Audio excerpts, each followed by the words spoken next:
样子，他就除了我还有一个大姐姐带着，好像蛮好的，所以就觉得真好。其实有时候哥哥姐姐的那个角色也很重要。对，比家长的影响来的更直接。对啊。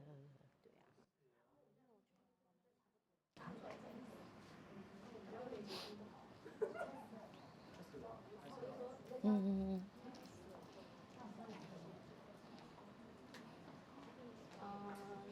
大家好，我是 PTA 的成员 Janice， 那很高兴我们今天可以有机会邀请到吕老师来跟我们分享怎么跟孩子好好的说话，然后当孩子遇到一些问题的时候，我们可以怎么引导他们跟陪伴他们。那其实吕老师啊，我会觉得吕老师就是很多常华家长的心灵鸡汤，就是因为我们其实认识老师有6、7年的时间，那主要是因为以前在信义园的时候，信义园有邀请老师来做一个讲座，那我们上了2个小时后，觉得实在不太够，很多东西可以跟老师挖宝，所以我们几个妈妈跟老师就组一个小型的自学团体，一直到现在，所以认识老师将近有7年的时间。那很开心有老师陪伴我们，从孩子学龄前一直到进小学，到现在哥哥已经 upper 已经要到前青春期。那其实中间遇到很多问题，老师都有给我们很好的教养建议。那虽然今天只有2个小时，但我觉得大家应该也可以很有收获。好，那我们现在就欢迎吕老师。大家好，我是吕英琪心理师。然后我介绍一下我自己，本来是念儿童发展跟家庭治疗，所以我是諮商心理师，然后专长做家庭治疗的。那我在美国学的，所以学的时候才发现，哇塞，原来，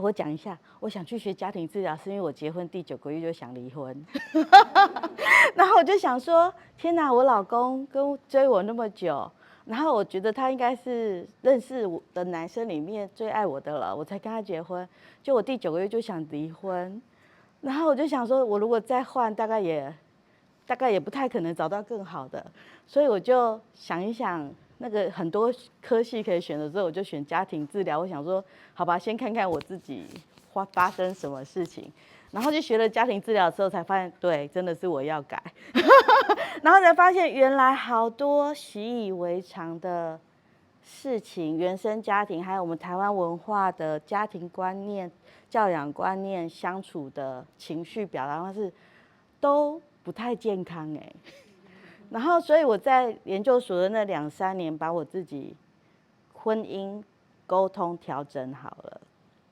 这样子。然后，所以婚姻的部分我也很擅长，家庭跟伴侣我现在也很擅长，对吧？哈。然后，而且我又学了儿童发展，然后，所以我自己生了1对双胞胎之后，我前4年没有去，就是那时候也还没去考照，还没正式当心理师，我就自己观察自己的小孩，自己去调整。好，大部分其实还是调我，因为调我跟孩子讲话的方式，调我应对的方式，因为我会很容易像我的爸爸妈妈对待我的方式去照顾小孩，然后就发现天哪，怎么越管教他越情绪越暴躁。然后才好好的想一想我的学到的发展理论什么什么的，还有我怎么把它自己调过来所以有一些故事呢，是我血泪经验换过来的，然后所以我们分享的也是这种，对不对？就是实战经验，就是我觉得小孩6岁以前，爸妈真的就很爱生气然后怎么样调自己，还有怎么反应那些，然后后来我也是拿这些经验去当心理师去照顾儿童青少年，效果都不错。现在我做的我小孩已经刚升高中，然后我觉得我做的，我也很擅长那种，现在那种家防中心，例如说长期被家暴的小孩，当安置家庭，然后脾气不好的那一种，游戏治疗，那个我会做。我现在只做那一种比较难的，太简单我就不爱做。然后不然就是那种青少年啊，然后那一种拒学的忧郁的然后那一种飞行少年那种，就是对，那种就我经验还蛮多，就调整他们的某些行为跟个性，可是不是用骂的，对吧？骂的爸爸妈妈自己骂就好了。那来找我不能骂啊，可是我要把他们的某些状况调整过来，然后所以我尽可能教你们一些，好吗？所以我说叫做非暴力沟通，孩子更自律，就是我不会去骂他，念他也不会有用啊，念跟骂有用的话，那个爸爸妈妈自己管就好了嘛，对不对？那些有状况的孩子，难道真的没人管他骂他吗？管他骂他的比其他孩子更多，然后他们一定是某个地方需要被指导。好，那我就分享一下这些怎么做好吗？就是不是用骂的管的，说道理的方法，怎么样让孩子也可以成长？他们其实要的是什么？这样 ，OK， 好，然后这个是儿童发展的，我把它做成，如果你没有看过一些心理学的话，有什么艾瑞克森皮亚杰的那种儿童发展理论哈，这是，然后我简单说一下，其实你们那个小孩在学龄前，因为你们现在小孩学龄前的时候，你们的小孩好是那个你的手上有小孩6岁以下举手。好，剩1位了，大家都长大了，对不对？好，然后1到2年级的举手。好，3到4年级的举手。对，还对不对？都有，然后所以是小学嘛，好啊，4年级以上的青少年了。好，OK， 下个月有青少年的哈，下个月有青少年啊。可是我先讲一下，就是1到3年级，我把它叫做中低年级哈。中低年级的话，其实是从幼稚园上来，然后他们1年级的小孩还是很像幼稚园。然后我讲一下，他们幼稚园的小朋友哈，其实你们选长华很好，因为其实他们需要大量的游戏互动跟游戏里面去建立人际关系。中班的你如果有印象哈，中班的小孩是跟着大班的小孩乱跑，小班的小朋友啊，是一堆小朋友在玩，然后就发现鬼抓人哦，然后小班就在里面一起跑，他根本也没抓人也没，他就在里面跟着有跑的动作，他就觉得他是参与了，那叫小班。然后可是中班的时候就开始会听指令咯，然后他就会中班大班的跟他说，你要听到什么要停下来，听到什么就可以跑，他就练习 follow 规则，那是中班的游戏。然后等到大班的时候呢，他就是命令讲指令的那个，对不对？而且大班会有一个现象，就是我觉得我们现在来玩2个鬼，他会创造游戏，然后或者说不行，你摸到了不算，要怎样才算？他们会去 negotiate 那个规则，然后他们尝试之后发现这样玩起来会被抗议，或这样玩起来更乱，这样玩起来好像没有，他们只好再调回来。你们有碰过这种有经验吗？那个是大班的，然后所以到小1的时候，他们有时候还有一小段还在创造规则，所以他们跟你玩象棋会说，那我不要这样，我们规则要换。那天有个小朋友，我跟他玩5子棋，他快输了，他就说那我们玩6子棋，对不对？他要改他的规则，然后他不想输，他就改规则。那个是小1，大班到小1。可是如果那个小孩3年级的还这样，表示他玩得太少。他这一段时期玩得太少，所以他到小2、小3还在跟你换规则。OK， 他应该是在那一段时间好好的体验这样子6子棋有它的困难度还是怎样，不然为什么要叫5子棋，对不对？然后所以是玩得太少，表示他玩得太少，他还需要这样大量的，还要给他一段时间去创造规则，跟发现这规则不行，会被抗议，会造成游戏规则混乱。然后所以那个可是到小1还这样算 OK， 可是到小1、小2以后就不是这种规则，而是变成是一个团体的参与，就不是玩这种类似的游戏，他们开始玩那一种，老师就会不是一个领导大家听话的，那个其实是幼稚园期，小学的时候应该是，因为你们长华我不知道，但是一般公立国小的老师有时候很有创意的，他会有班长、排长，然后就是风纪股长、什么卫生股长是有任务的，对不对？班上有任务的，所以他们要练习原来团体中是有任务分配的。小一就要开始习惯这件事情，是不是？然后所以有些厉害的小学老师，他就会有电灯长、擦黑板长，然后或者是什么收簿子长、什么钥匙开门的第一个就是叫钥匙长。那每一个人都有一个责任，他会觉得他在班上有一个参与的感觉。然后所以他小学应该要逐渐从那一种一个人发号指令、大家听话的游戏转到用那种有架构的游戏，是有任务的游戏。所以你看那些桌游，有时候也会设计不同的人有不同的角色去合作做什么事。那长华这边做得很好，就是他们有一些功课是要合作的，对不对？我完成这部分，你完成那部分，而且我们要讨论谁分工，所以这是小学要练习的东西。那个复杂度变成这样。是吧？所以中低年级的时候也是带着体验原来被设定角色参与这活动是什么感觉。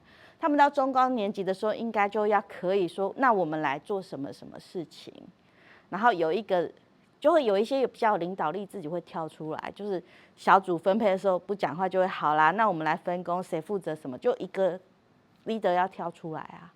那其他有的人就等着被分工啊。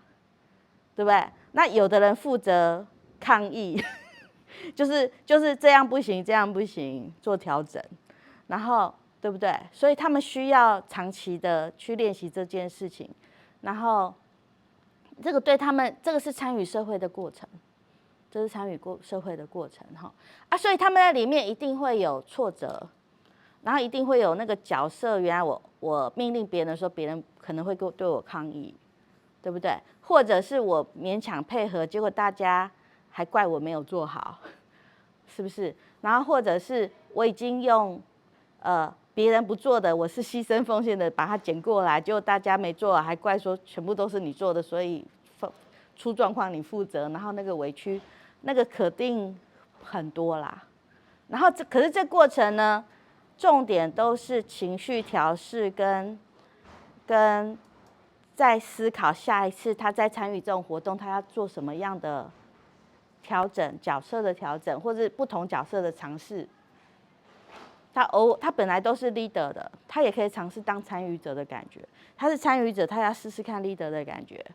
然后或者是对有的人是负责写书面的，不太擅长上去报告。那有的人擅长报告的，也要练习写书面啊。对不对所以他们角色需要转换，跟每个事都调试，但是他们毕竟有一些长处跟短处，所以他们需要练习的时候会有一些挫折，所以父母其实真的只要陪他调试心情，知道心情怎么调试，再去尝试就可以了。然后是这样的过程哈。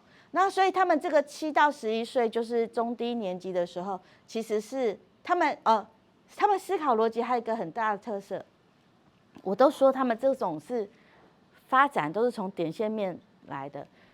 幼儿期的时候是个点，就是你如果印象的话，你把他送来这边，送到这学费，幼稚园学费其实也蛮贵的。然后你去问他说今天玩了什么，他跟你说不知道，然后就会觉得好生气哦！我花那么多钱让你上课，结果你跟我说不知道。可是他为什么会跟你说不知道？因为小朋友的记忆力就是几岁大概就几分钟，他就记得他的记忆力就是5分钟，所以你问他5分钟那些事情，他讲得出来。可是你告诉他今天发生什么，今天他就忘记了。但是他看到碗就会说哦，红红的碗，今天吃意大利面。然后还有这个今天的是什么口味，还有上一次什么口味，他用事件去连，他不是用时间去连。所以你问他今天发生什么，他不记得，但是你作品拿出来，他就会告诉你做这件作品的时候发生什么事。然后可是他不是用时间的，所以他是点，就是那个脑筋急转弯那个卡通，他不是说那个记忆球嘛？那个就是心理有研究过的，它就是一个一个的球。然后所以会有一个现象，小学、幼稚园的时候，如果你跟小孩说你这样不乖，晚上不能吃点心，然后他就晚上的时候你真的跟他不给他吃点心，他就忘记早上，因为他没有时间轴，然后他就会说为什么你不给我吃点心？你比较爱弟弟不爱我。他就因为超过5分钟了，他时间那个事件没有连接，好吗？所以你要惩罚小孩的话，请要有就在5分钟内处理，超过5分钟的他就会没有因果关系，他只觉得莫名其妙，大家是不爱我的，爸爸妈妈比较爱弟弟妹妹，然后前后的事他都忘记真的，你们自己去回想小时候被打，发生什么被打你都不记得。因为没有在5分钟之内，然后所以那个惩罚超拉长时间是没效的，好，然后所以就是这个是点的现象，但是到小学开始就有了，你就可以跟他说早上没怎样，晚上不能怎样，他就记得了，因为那个时间他已经发展到时间的感觉是出来的了，然后时间的感觉很有趣，这个时候才会时间感是什么呢？就是现在我跟你说。2分钟后，大家就可以过去拿东西，你大概就知道2分钟大概多长，你有体感，那个是体感，同意吗？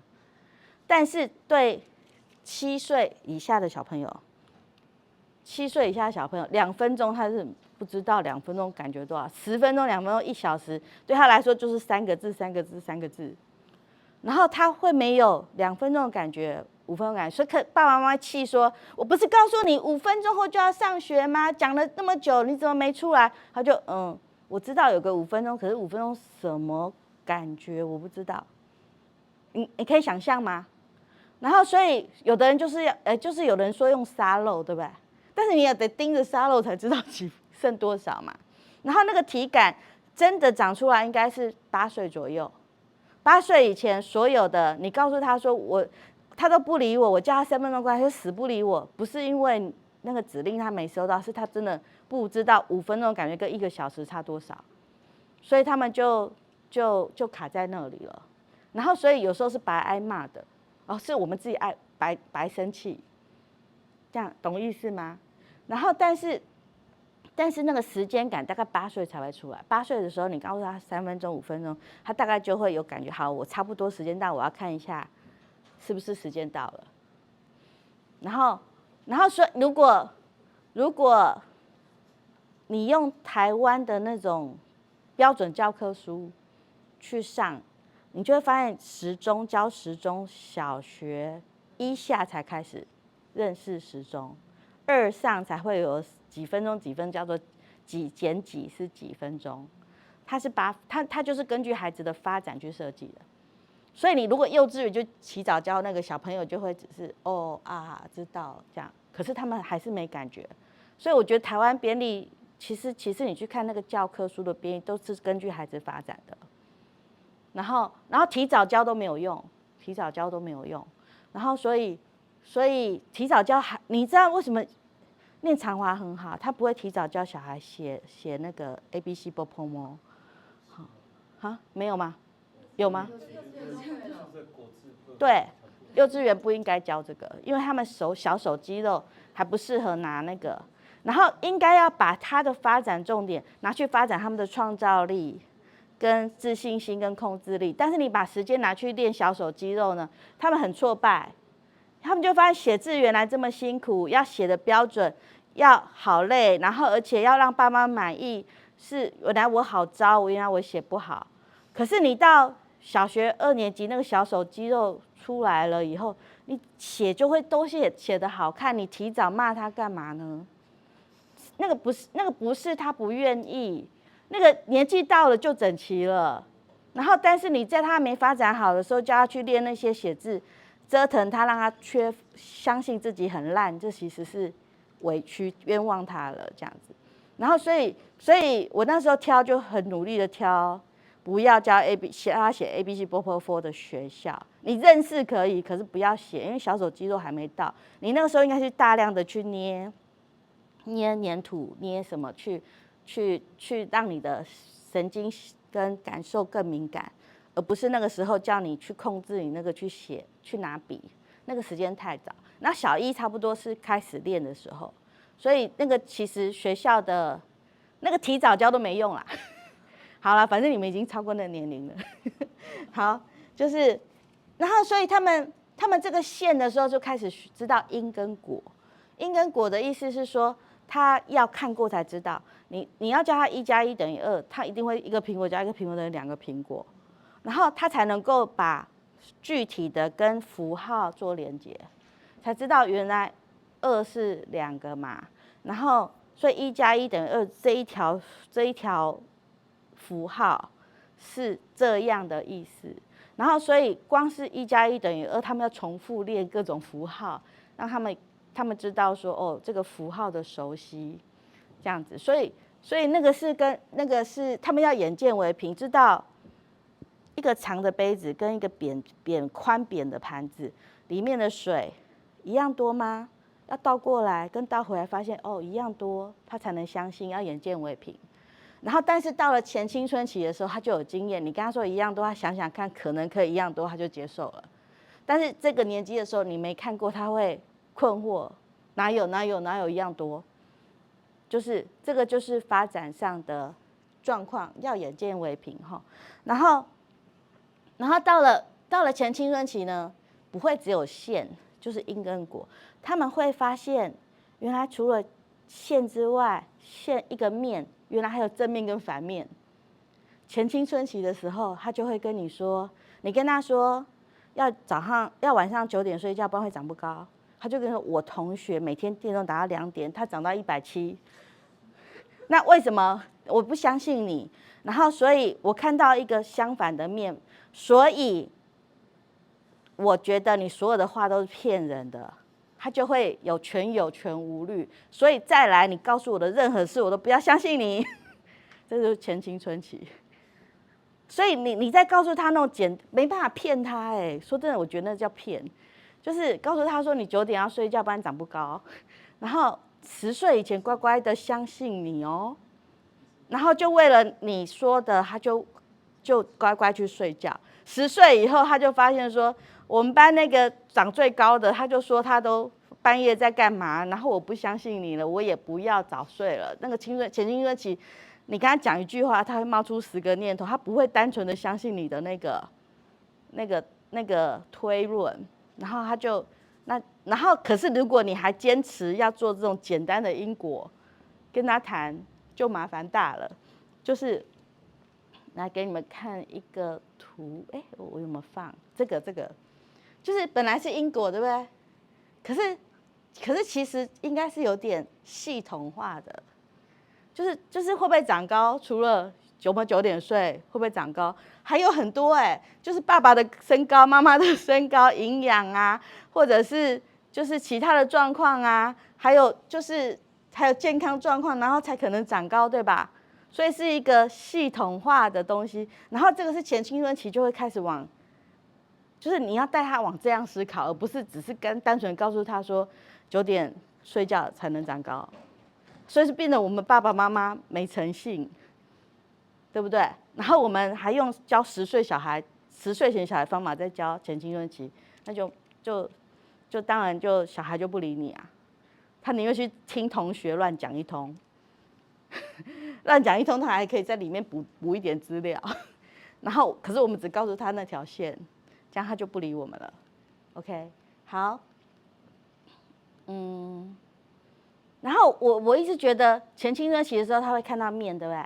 正面反面，然后他会跟你很多抗拒，所以那个叫做叛逆期，跟开始跟你有一些顶嘴，有一些拒绝。然后可是呢，这一期大概要到17、18岁。然后可是我觉得我自己印象深刻，我自己有一个印象，我从大概17岁左右，我突然发现这个世界上不是，就这个叫是非啦，不是正就错，是不是是非？是跟你辩论是非，大概就青春期这段时间，国中5、6年级到国中，就是一直跟你辩论是非，就是一直要跟你说你说的是错的啊，我要证明我对哦，然后你也一直这样跟他玩，就是在吵架嘛。然后，但是我一直大概到国2、国1、国2左右，他们就会发现，原来这个世界哦，不是是跟非，而是像个魔术方块。我讲的是这一面，你讲的是这一面啊，老师说的这一面，然后同学讲的是这一面，所以每一面都有可能，有没有？是不是这样？就是看事情是个面，而不是只是是跟非。然后就会发现，原来世界是红橙黄绿蓝靛紫啦。然后那个大概是高中，他们会到立体的状态去思考一个东西。其实我们大人是，可是不知道为什么对小孩都降频啊。我们对我们的人生事情，不是也是立体去看这件事吗？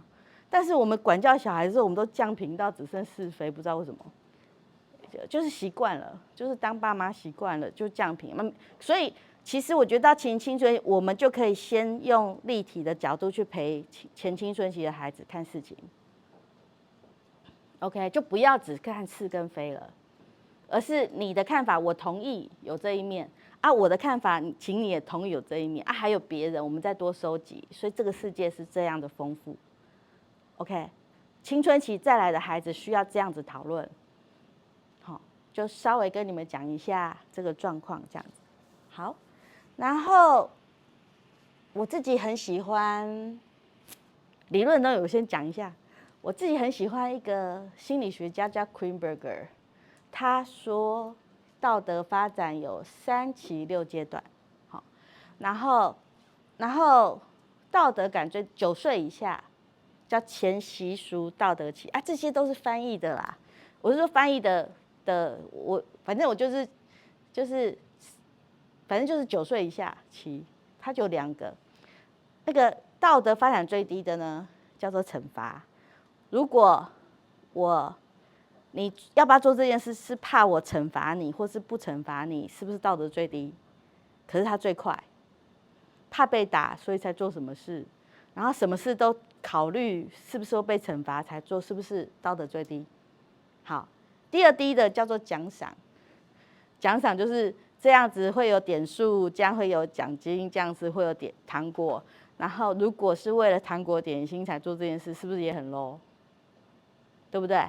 然后这个9岁以下很有用，然后而且大量的备用，然后9岁以上就没什么用，因为你要给他糖果，他说我不喜欢那个糖，然后你要打他，他说没关系，打一下不会死，给你打。然后我就是要做我的事，我就是要建立我自己的是非，对不对？所以9岁以下这个奖赏惩罚就没什么用了，但是老师还是很爱用。然后，可是我觉得那个团体中只好降频用这种方法，不然团体有点难指导。所以团体的地方我就尊重老师们，但是我自己是不用的。就是我自己带小孩，我绝对不用。我其实从幼稚园我就不用，我从来没用过奖赏跟惩罚，因为我觉得这个超 low。然后，可是会有这一个10到20岁期呢，叫做寻求认可期，就是叫你这样是好孩子，你这样是坏孩子，然后你这样是人生胜利组，你是人生 loser 啊，你是好妈妈，你是坏妈妈，然后都是评论，你知道吗？这个叫评论。然后评论，我们整个社会卡在评论这一期哦，很 low。我们整个社会在青春期，就是你这样成绩好才是好孩子啊，你这样成绩不好你是坏孩子，然后就是用贴标签的方式来评论。好，这3集我都觉得很糟，我直接说它很糟，因为什么呢？因为它都有叫做他律。他律的意思是说，一定要有一个人说我喜欢或不喜欢，然后他用这些方法，你就跟着他做，所以你是有一个权威的人在做这个控制。然后这个小时候如果只有你跟你老公做权威，他还有点依循，但是到了青春期的时候，他在乎起同学来的时候就麻烦大了，因为同学，例如说我是很内向的，然后有个同学说我喜欢内向的，有的同学说我喜欢活泼的，然后我要活泼还是内向，我会很困，就是从小就喜欢讨好别人，就是照别人的喜好去生活的人。等到你国中之后，你就会发现同学29个，他们的喜好都有29种，然后你就不知道你要跟着哪一种，然后你一向都是听话的，你就会觉得好茫然。这个世界我不知道我该怎么做。我乖巧的时候，以前这样子乖巧，来，这个叫生命中的好事。什么事情？8岁以前你做什么事会觉得被爱的好事？然后可是后来你发现做这种事，别人不一定高兴哎。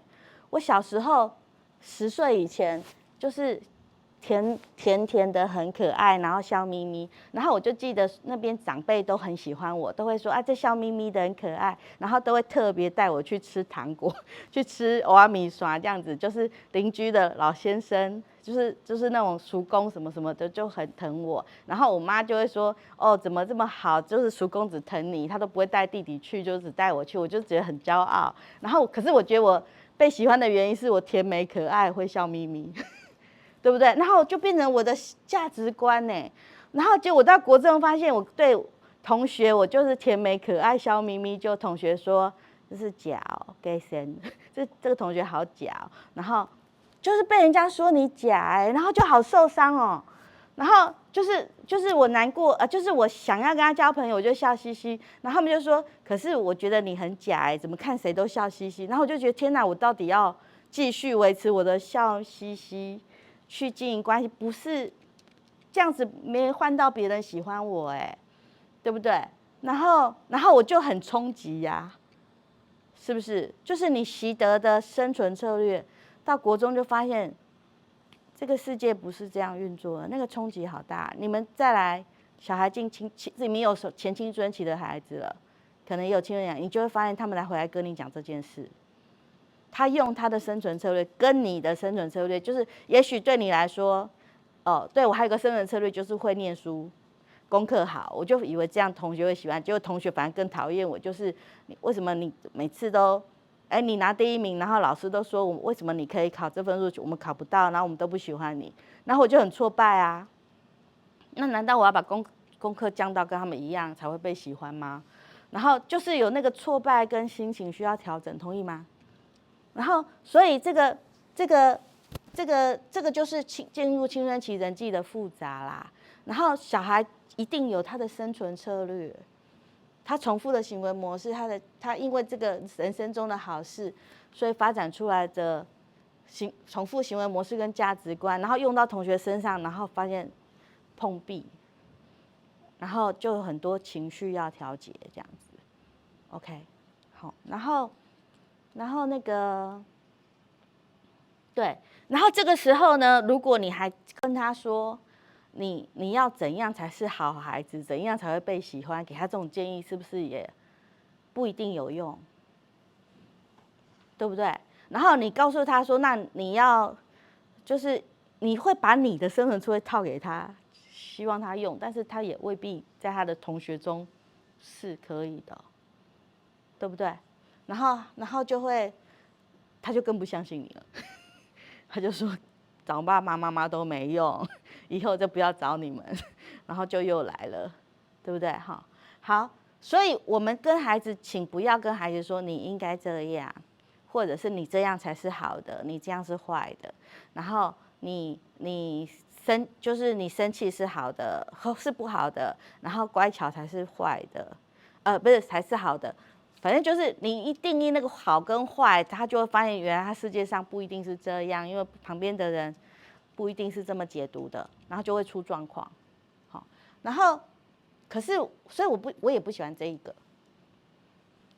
他律，可是我第四个很好用，它叫做遵守法规取向哈，然后其实它的意思是说，你从你的经验里头去体会跟感觉跟学习，例如说你看到那种一直玩电动的人，结果他都考最后一名，就是哦，如果我不想像他，我就不要一直玩电动。就是，然后或者是原来我都讨好别人，结果每次都吃亏，所以我决定我不要讨好别人了。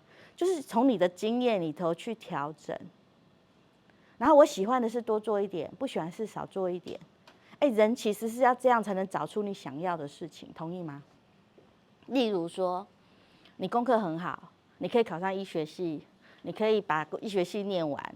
可是你到医院去见习实习的时候，你发现天哪，医院的人天天都在生老病死里头。我看到他们，例如说，我曾经去骨科实习的时候，我发现他这边断掉，我就觉得这边麻；他那个断右脚的，我觉得这边酸。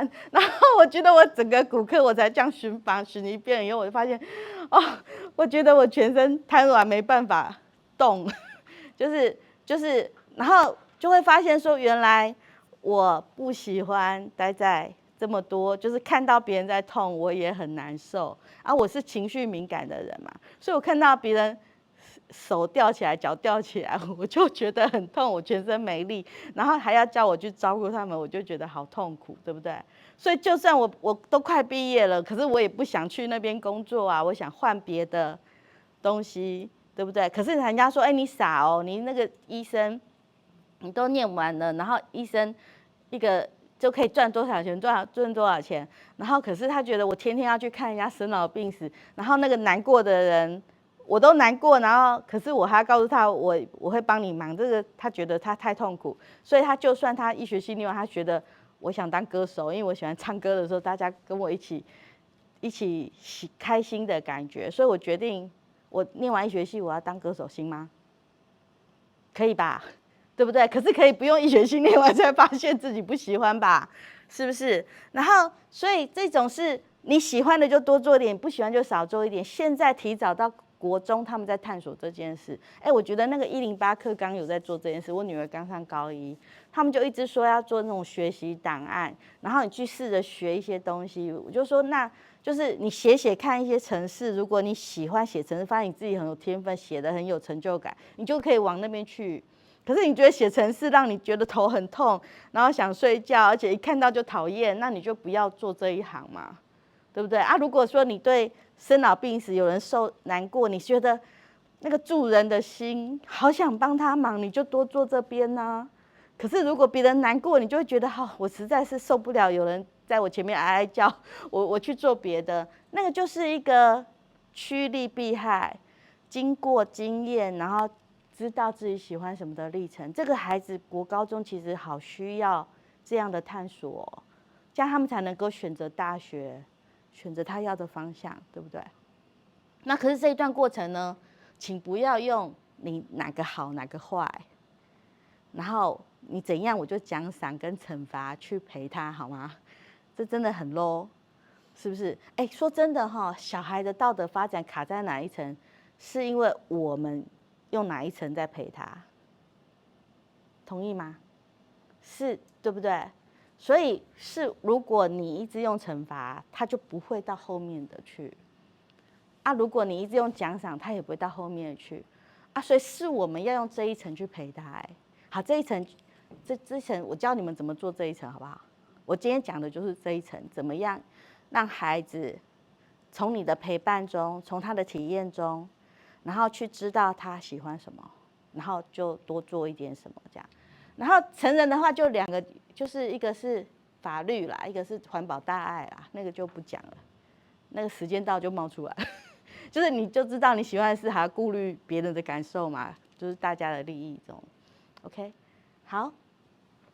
然后因为这个前青春不是就是操作具体运时期啦，7到就是中低年级的发展呢，请你在对孩子的时候就不要用奖赏跟鼓励了，奖赏跟惩罚了，好，然后开始让他们体验自然后果。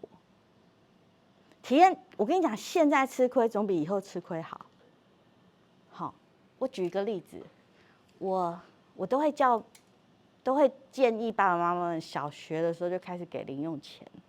然后可是给零用钱呢，我真的去研究了一下，大部分人推荐是100到150块乘以年级，然后1年级就是1个月150块到100或150块1个月哦。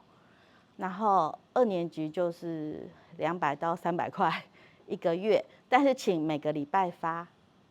然后好，假设以1年级，好2年级为例好了，2年级为例，然后它是一个月，假设是300块，对不对？300块，然后除以4的话是1个礼拜80块，对不对？80块的小朋友，对不对？80块上下，好，75块左右。好，75块呢，请每个礼拜给。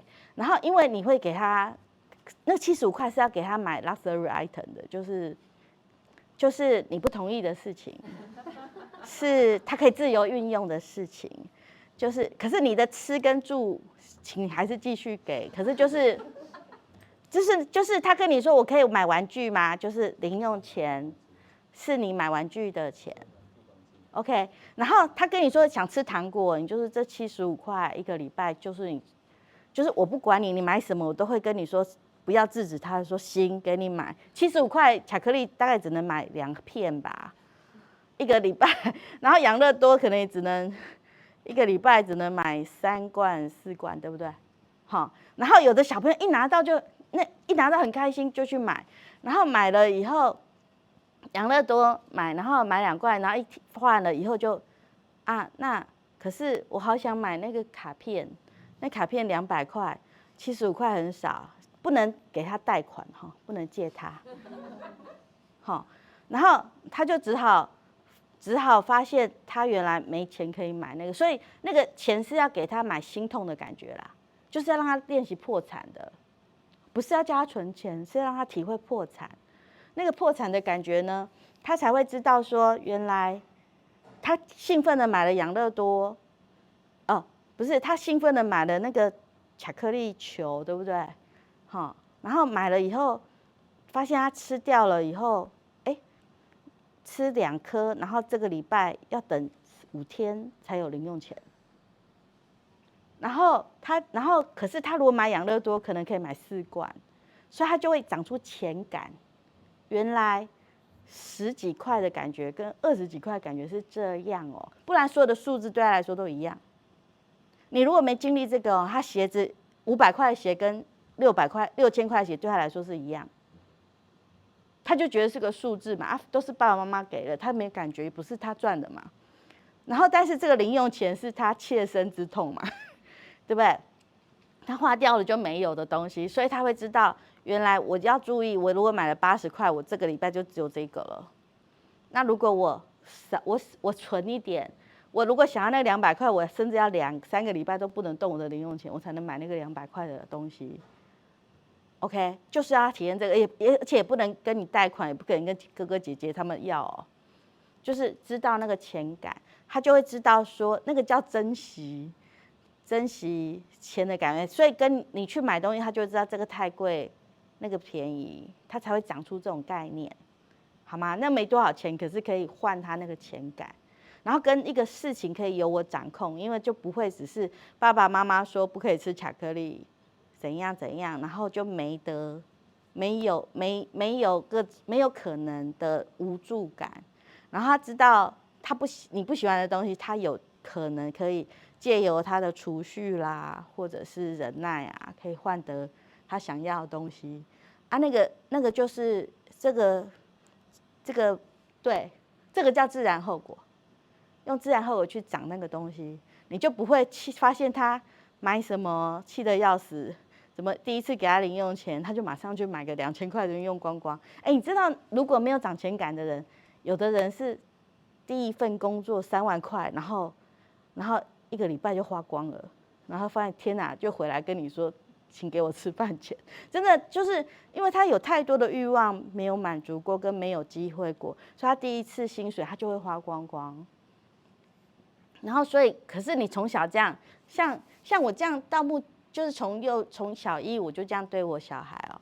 然后所以我的小孩会知道说，哎，他们吃什么，他们会安排自己的零用钱。像现在高中，我就真的就是给他1个礼拜多少钱，让他们还要坐捷运，还要吃午餐跟晚餐，然后我一个礼拜给他们1500，然后他们要安排算好我的充值的捷运卡还剩多少钱什么什么的，然后他们还要买礼物给学姐啦，或者是同学生日啊，然后这些全部都在他的零用钱范围内，然后我不会多给他，也不会少给他，然后可是他就要安排他的钱，他就会知道他该买多少钱，吃多少钱的那个感觉，对不对？就是从这时候开始训练。哦，还有一件事情，零用钱的给呢，请照常的给，像发薪水一样，不会因为他乖一点或不乖就给多给少，也不要他帮你做家事就给多。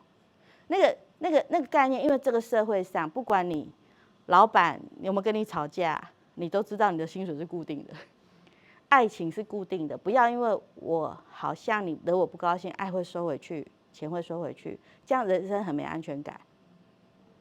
OK， 所以不管他今天跟你吵架还是怎样，零用钱就是一定的数字，不能剥夺他零用钱，不要增加也不要减少，不要说你多洗个碗我多给你，不要，因为这世界上老板不会因为你多洗个碗，他薪水多给你。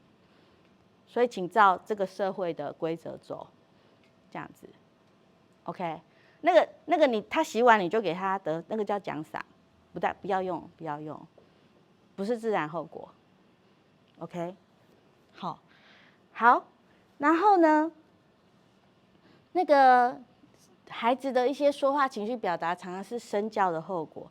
然后，所以有时候你到小学的时候就发现，越来越发现，如果你心情不好的时候会骂人，他心情不好的时候他就骂人，是我们身教的后果啦哈。然后就是我跟你讲，小朋友被身教的好快。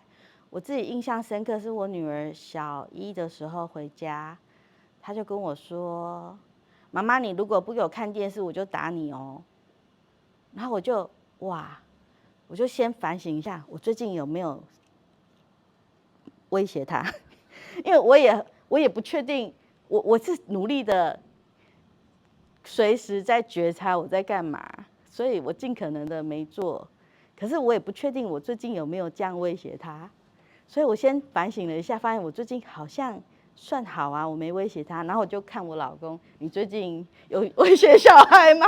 说他怎样，不然要打他吗？他也说他没有。然后我想说，好吧，好，就是那个反正也不知道来源啦。可是我推测可能学校也会有嘛，哈。所以我就想说，好，第一件事情，他如果跟我说你不给我看电视，我就要打你哦。如果我跟他说我是你妈，你敢跟我说你要打我？他去跟那个同学跟他讲说我要打你那个，我跟他说我是谁，你可以打我吗？这变成是吵架嘛，这效果不好。所以我想了很久，我决定要讲一个，我就告诉他说：“你说你要打我，我很难过，好像你很讨厌我。你换个方法跟我要看电视。”就是我跟他讲我讯息。你威胁要打我的感受是好像你很讨厌我，很难过。然后我换个方法，你换个方法跟我讲，给他修复的机会。OK， 为什么要讲后面这句呢？是，你知道哈，有一种东西叫做情绪勒索，听过吗？情绪勒索的意思就是我生气，开关是我开的，但是你要做到什么事，我才要关起来哦，有没有？然后生气是我的，但是你要负责做到什么事我才要关。然后这个我把我生气的责任丢到你身上，叫做情绪勒索。然后我会很难过，除非你做到什么事，不然我难过不会停。这个也是情绪勒索，好吗？我很担心，除非你考上台大，不然我一辈子都担心。这是不是也是情绪勒索？对不对？我会觉得死不瞑目。你如果没有结婚生小孩，我会死不瞑目。就是死不瞑目，是他该自己负责，不是叫别人做到什么负责他的情绪嘛。这个叫情绪勒索，好吗？所以情绪可以表达，但是表达只是分享，不是拿来别人要配合，不然你不会停。这叫情绪勒索。所以我们先检视我们有没有常情绪勒索，或者被情绪勒索。被情绪勒索可以拒绝，把他的情绪还给他，他本来就该自己负责。啊，我们自己的情绪也该自己负责，不要情绪勒索别人。所以我会跟我小孩说，你这样我会很难过，觉得你不喜欢我，但是我没有要勒索他，以后不能做，省得这件事，不然那个心情你得为我的情绪负责，我也不要情绪勒索他。但所以我跟他说，可是我要跟他讲我讯息，我感受到你不喜欢我，我不舒服，我要让他长同理心，知道原来他讲这种话我会有这种感觉，但是我跟他说，你换个方法跟我讲，有一点点是请修复。一方面我也不，可是我没有强迫他马上修复，我只是给他一个念头，你感受到我有这个情绪，请你换个方法修复，换个方法再试试看。然后可是我也只是说，我没有逼他要修复到让我满意为止，不然我会生气。懂我的意思吗？就是我只表达，但是没有叫你非做不可，这样子是 OK 的。但是我表达了，你就得负责，这个叫情绪勒索。OK？ 然后所以我就跟我女儿说了这个反应，我邀请她，那个感觉不一样哦，你们听一次哦。假设我跟你说，你这样讲我很难过，听起来什么感觉？好像你要为我的难过负责。好，我多讲一句而已哦。你这样讲我很难过，你可以换个方法跟我讲吗？怎么样？有没有轻松一点？可是那个轻松是，原来你只是有心情，可是不是讨厌我，有没有？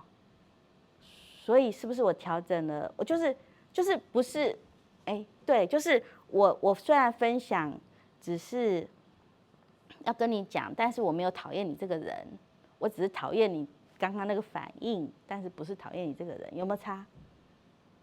多一句话，你换个方法跟我讲，有没有差？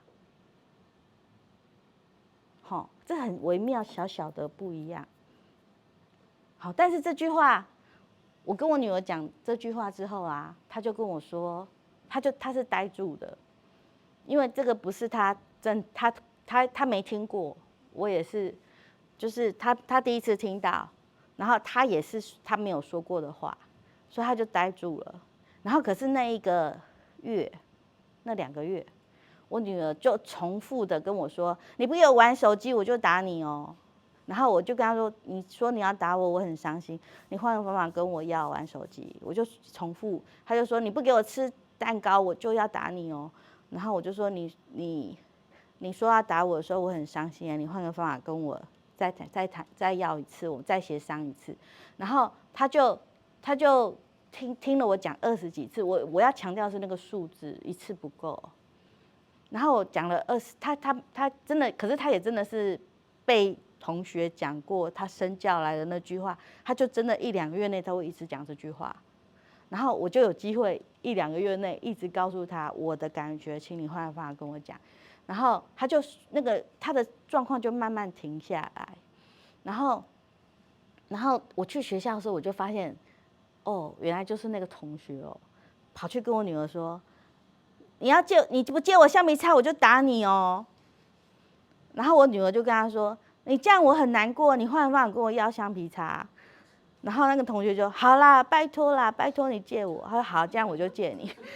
然后我就觉得还不错，他就学了我说的话，就是去对同学说。然后所以他们班那一阵子好像真的常常都威胁来威胁去，就停了。停了以后，他那个小女生的哥哥那一班也停了。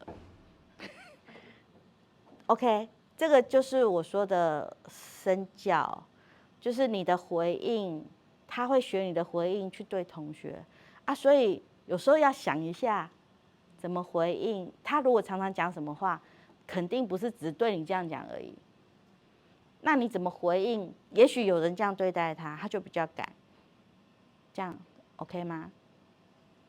不过你也会收到那个反馈啊，例如说你跟他说你这样我不高兴，他就说你这样说我很难过，你可以不要这样跟我讲吗？他也会这样跟你讲，那你要高兴说他学会了这样。好，有什么问题吗？到目前为止，好，然后呢，你知道那个美国很少惩罚小孩，可是他们用一个叫 time out，time out 就是叫面壁思过，对不对？好，我们觉得是要面壁思过，可是其实 time out 的本意不是要面壁思过 ，time out 是用在那个2、3岁的小孩，如果他很情绪激动的时候，你要把他带到一个安全舒服的角落，然后去跟他说，你在这边调整呼吸，吸气。我建议你们有一个小方法，不过你们已经没有那个小幼儿了，就是他几岁就数到几可是超过10岁就不要再上去了，就是例如说，好，如果说你的小孩中低年级情绪还是很暴躁，然后他很生气很激动的时候，你要做的事情是，我知道你情绪很激动，来跟我到旁边来，然后吸气数到7岁嘛，吸气数到7，吐气数到7，1、2、3、4、5、6、7，1、2、3、4、5、6、7，吸气数到7，吐气数到7，然后陪他画到这边，再从这边画回来。这个叫五指3呼吸法，然后让他把生气的注意力回到现在当下的呼吸，深呼吸只有几次没有用，其实是要数呼吸，大概要90秒，所以请他数大概90秒，1分多钟。我跟你讲，我们大人有时候也会爱生气我们来体验一下，大人要复杂一点。请用 7-11 呼吸法，就是吸气短一点，吐气长一点，可以安顿你的交感神经还是跟我试一次请你们手不要伸出来，大人要复杂一点。吸气数到7，吐气数到11，然后做11次。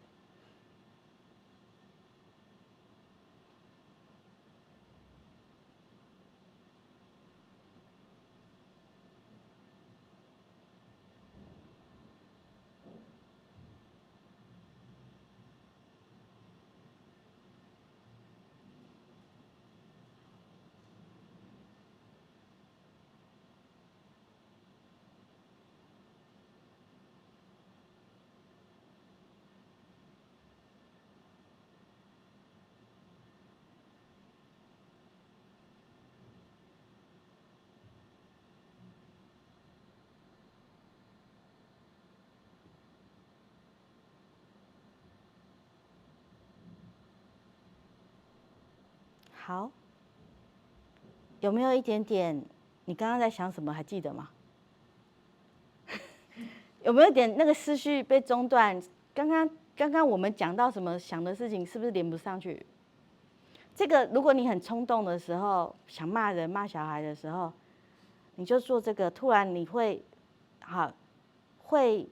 分心，然后90秒你刚刚想什么都有点忘记，还要有点像那个电脑按 reset， 还要花几秒钟才能想起来，刚刚到底是开机什么画面，有没有？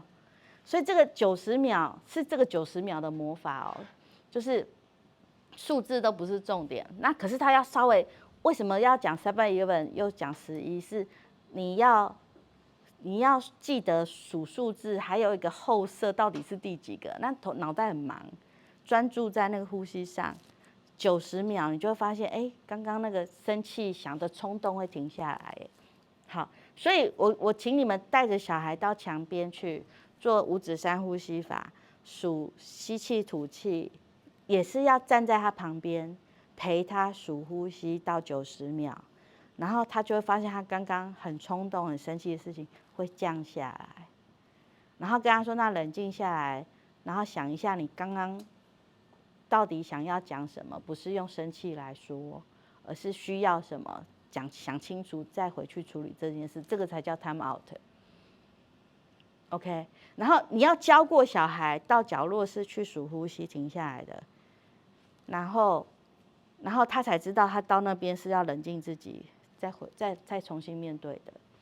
OK， 这个大部分的人没在用，我是说大部分都当惩罚，所以想到墙壁他就在哭了，因为觉得是惩罚，然后没有多少人把 time out 当成情绪调节的，这种大部分我通常因为我来找我都是有点困难的，我跟你讲那个雅思的小孩超好教，雅思的小孩这 SOP 都照做哦，然后其他的小孩你叫他到旁边去乖乖的数呼吸，他不一定会做，但是雅思的一定会做。我有一次就很成功的教一个雅思的国中生，他很可爱，他说他脾气不好嘛，爱生气暴怒嘛，然后会跟老师打起来这样子，就是然后就是他冲动的时候会尖叫，会挣扎，他其实不知道打老师，挣扎的时候来抓他的，他就会反击。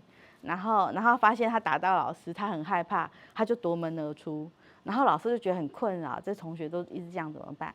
然后我就告诉他说，其实你每次打了老师出去乱跑，他在校园乱跑，我说你其实是很害怕，对不对？他说对，因为我打到老师，然后我很害怕，我又不知道怎么说，然后所以我不知道怎么办。然后他就说，我就说你，可是那些刺激常常发生，就大部分都是同学说评论他，他就会生气。然后我就说，所以你现在我帮他重设程式哦。我说你现在只要听到有人说你不好，你就开始吸气数到那个小朋友看年龄啦，他那个年纪 7-11可能太复杂，我叫他吸气数到10，吐气数到10。我说，所以你生气的时候，你就吸气数到10，吐气数到10，然后看着他吸气数气吐到10，然后就举手跟老师说，我现在在生气，我要出去跟我的生气在一起，然后到一个安全的地方，然后把你的心情稳定下来，再回教室。啊，你把程式设计好，他就照做哎。对，然后他们老师就觉得哇，小孩不一样了，我真的只是改程式而已。对，然后可是这个超好用的，超好用的。然后所以小孩生气可以的话，就教他这个90秒呼吸法，好吗？哈，好。然后呢，对，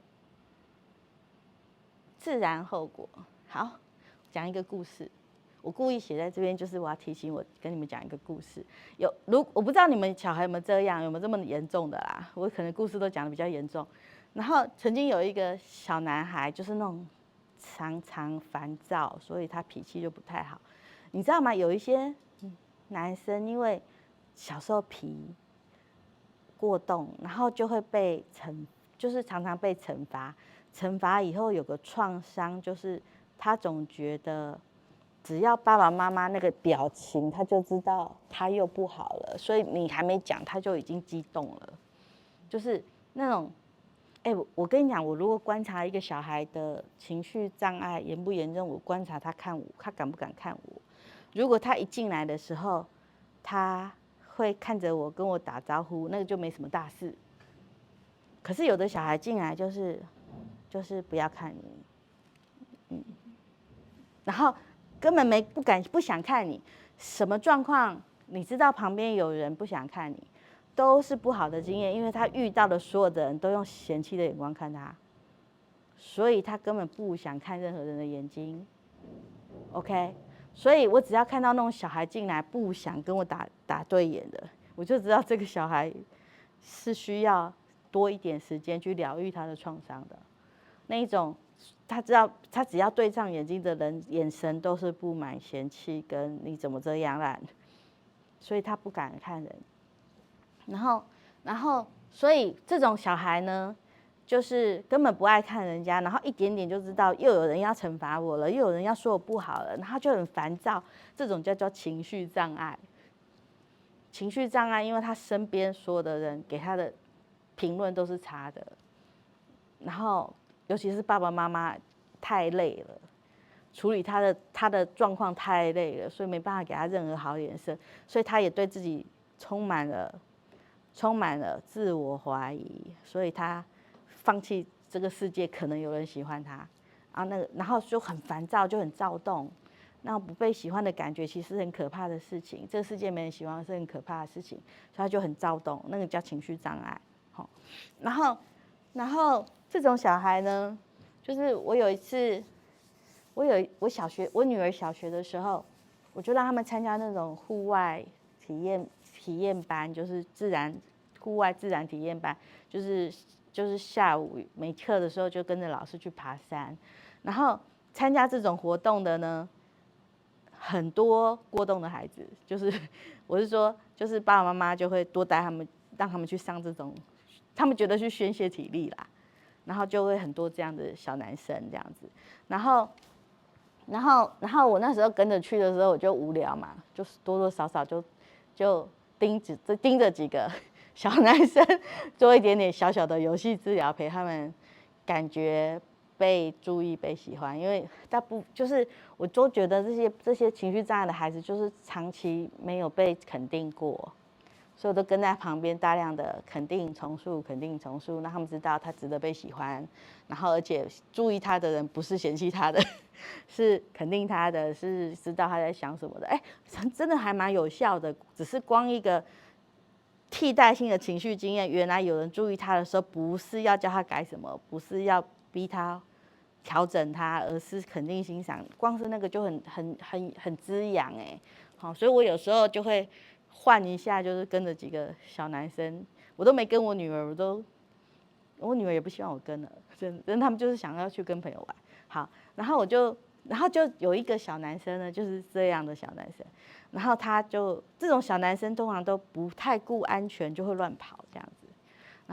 然后有一次我女儿在那边摘那个叶子，然后蹲下来摘叶子，那个男生就咚咚咚咚踩到她的手，跑过去，然后我女儿就大哭，这样很痛，对不对？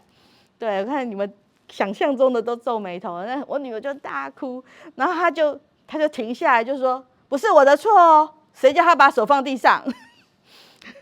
这样子，然后这样的小男生呢，然后然后这样怎么办？你碰到这种小男生怎么办？逼他道歉，大部分是这样，对不对？我从来不叫小朋友道歉，我跟他说，你说你看到他哭，然后你说这不全部是你的错，他说不是我的错，我把它重新调整一下，叫做不全部是我的错，对不对？所以我说，所以你说这不全部是你的错，有点像同理接受他的抗议这样。我说，可是虽然不全部是你的错，但是他的手真的被你踩到了，现在哭了，现在手很痛，然后现在很难过，所以你要做点什么事，让他的手痛、难过或者是不舒服好一点。然后他就说哈。他第一次被要求他想说怎么没有人叫他说对不起？我是叫他好一点，他就说我就说你想想看，你可以做什么事让他心情好起来，或是手不要那么痛，或者是不会那么难过。他就说我不要，我说我陪你想一想。他说我不要，或是我不知道，是因为他没有概念。对不对？所以我跟他说好，我跟你想想看，脑力激荡一下。他现在手在痛嘛，不然你有没有帮他找药膏，帮他擦药啊？或者是有没有什么冰水帮他冰敷啊？然后或者他现在在哭，不然你就逗他笑啊，你讲个笑话啊，或者是唱个歌逗他笑啊。或者他现在手很痛，不然等一下他今天的背包都给你拿啊。然后或者是你等一下要站在他右边，他是右手在痛，然后你要小心，不要让人再撞到他的手了。你要今天当他的小骑士，避免他再被撞到。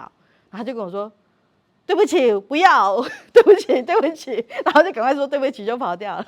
然后可是我先示范他，原来犯错不是只说对不起，对不起是最简单的吧？可是我跟他说你要想办法修复啊，这是不是自然后果？然后然后所以我在那边一直做这件事情，所有犯错的就是人际冲突上的，我都不会叫他们说对不起，都是来你想想看怎么让他好一点。然后那一群的小男生们都被我调整，我都试过，他们当然都不会马上做什么修复，可是这样的过了半年了，我就发现哇，好神奇！有一次，我其实才做3、4次而已。然后有一次呢，因为他们那个户外的爬山，他们有时候是需要坐下来写诗、画画，这样子在分享这样子啊，所以有个小男生就坐下来，很开心的在他的那个画画本上画画，然后画草稿、写诗，然后很专注。结果那个男生又咚咚咚踩一下过去，所以他的画上面就有个黑脚印。哦，那个男生气得要死，这个 A 男生被踩的就很生气，然后要跟他拼命了，就是要跟他打架了。然后他就马上回头去跟他说对不起，他说我踩到你的那个画画本了，我帮你把它擦掉好吗？然后他就说擦掉也没用，擦掉还是很丑。然后就说那不然我帮你画一个一模一样的。他说不要，那个是你画的，不是我画的。他说那不然我现在有点心，可不可以请你吃？你不要那么难过，有巧克力，我今天巧克力给你吃。他说我才不要吃你的烂巧克力。然后他就说那不然你那个脏掉了，不然我赔你钱，你买一本新的这样子。然后就是全部他都说不要，但是他这样子他用了好多方法去跟他说我想要赔偿你，就是修复。那个男生本来要揍他的就是大概2、3分钟就算了，我自己再画一个。然后他们就是那个气消的还蛮快的，可以想象吗？然后虽然他就是那天很生气，可是后来还是跟他当天就已经又修复关系了。就是他有感受到他那个道歉的诚意是一些我愿意执行一些事情，而不是只有对不起这样子。就这个很有趣，效果还不错，跟你们分享一下，应该有机会用到吧？好 ，OK，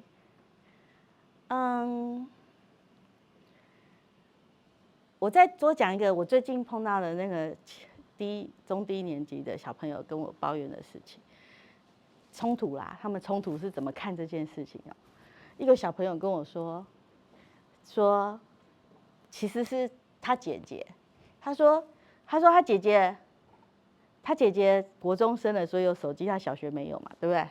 然后他就说我姐姐说她要把那个手机借给我，可是他又拿回去了，然后所以我很生气，然后就会跟他姐姐打架，然后那个冲突这样子。然后我就跟他说，那姐姐有借你？他说有。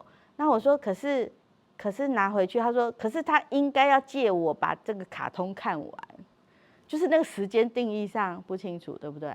他说他姐姐说我有借啊，借了你也有玩啊，可是我觉得5分钟就够了，我就要拿回来。可是他觉得我跟你借是应该给我看完这个影片30分钟嘛，然后所以是定义上，可是他就觉得他被骗了，就是你答应我的怎么没做到？你答应要借我手机，怎么就半路拿回去没做到？他很生气，他的因果观念是，你大人都说答应的事要做到，然后你答应我没做到，所以我愤恨你没有守这个，对不对？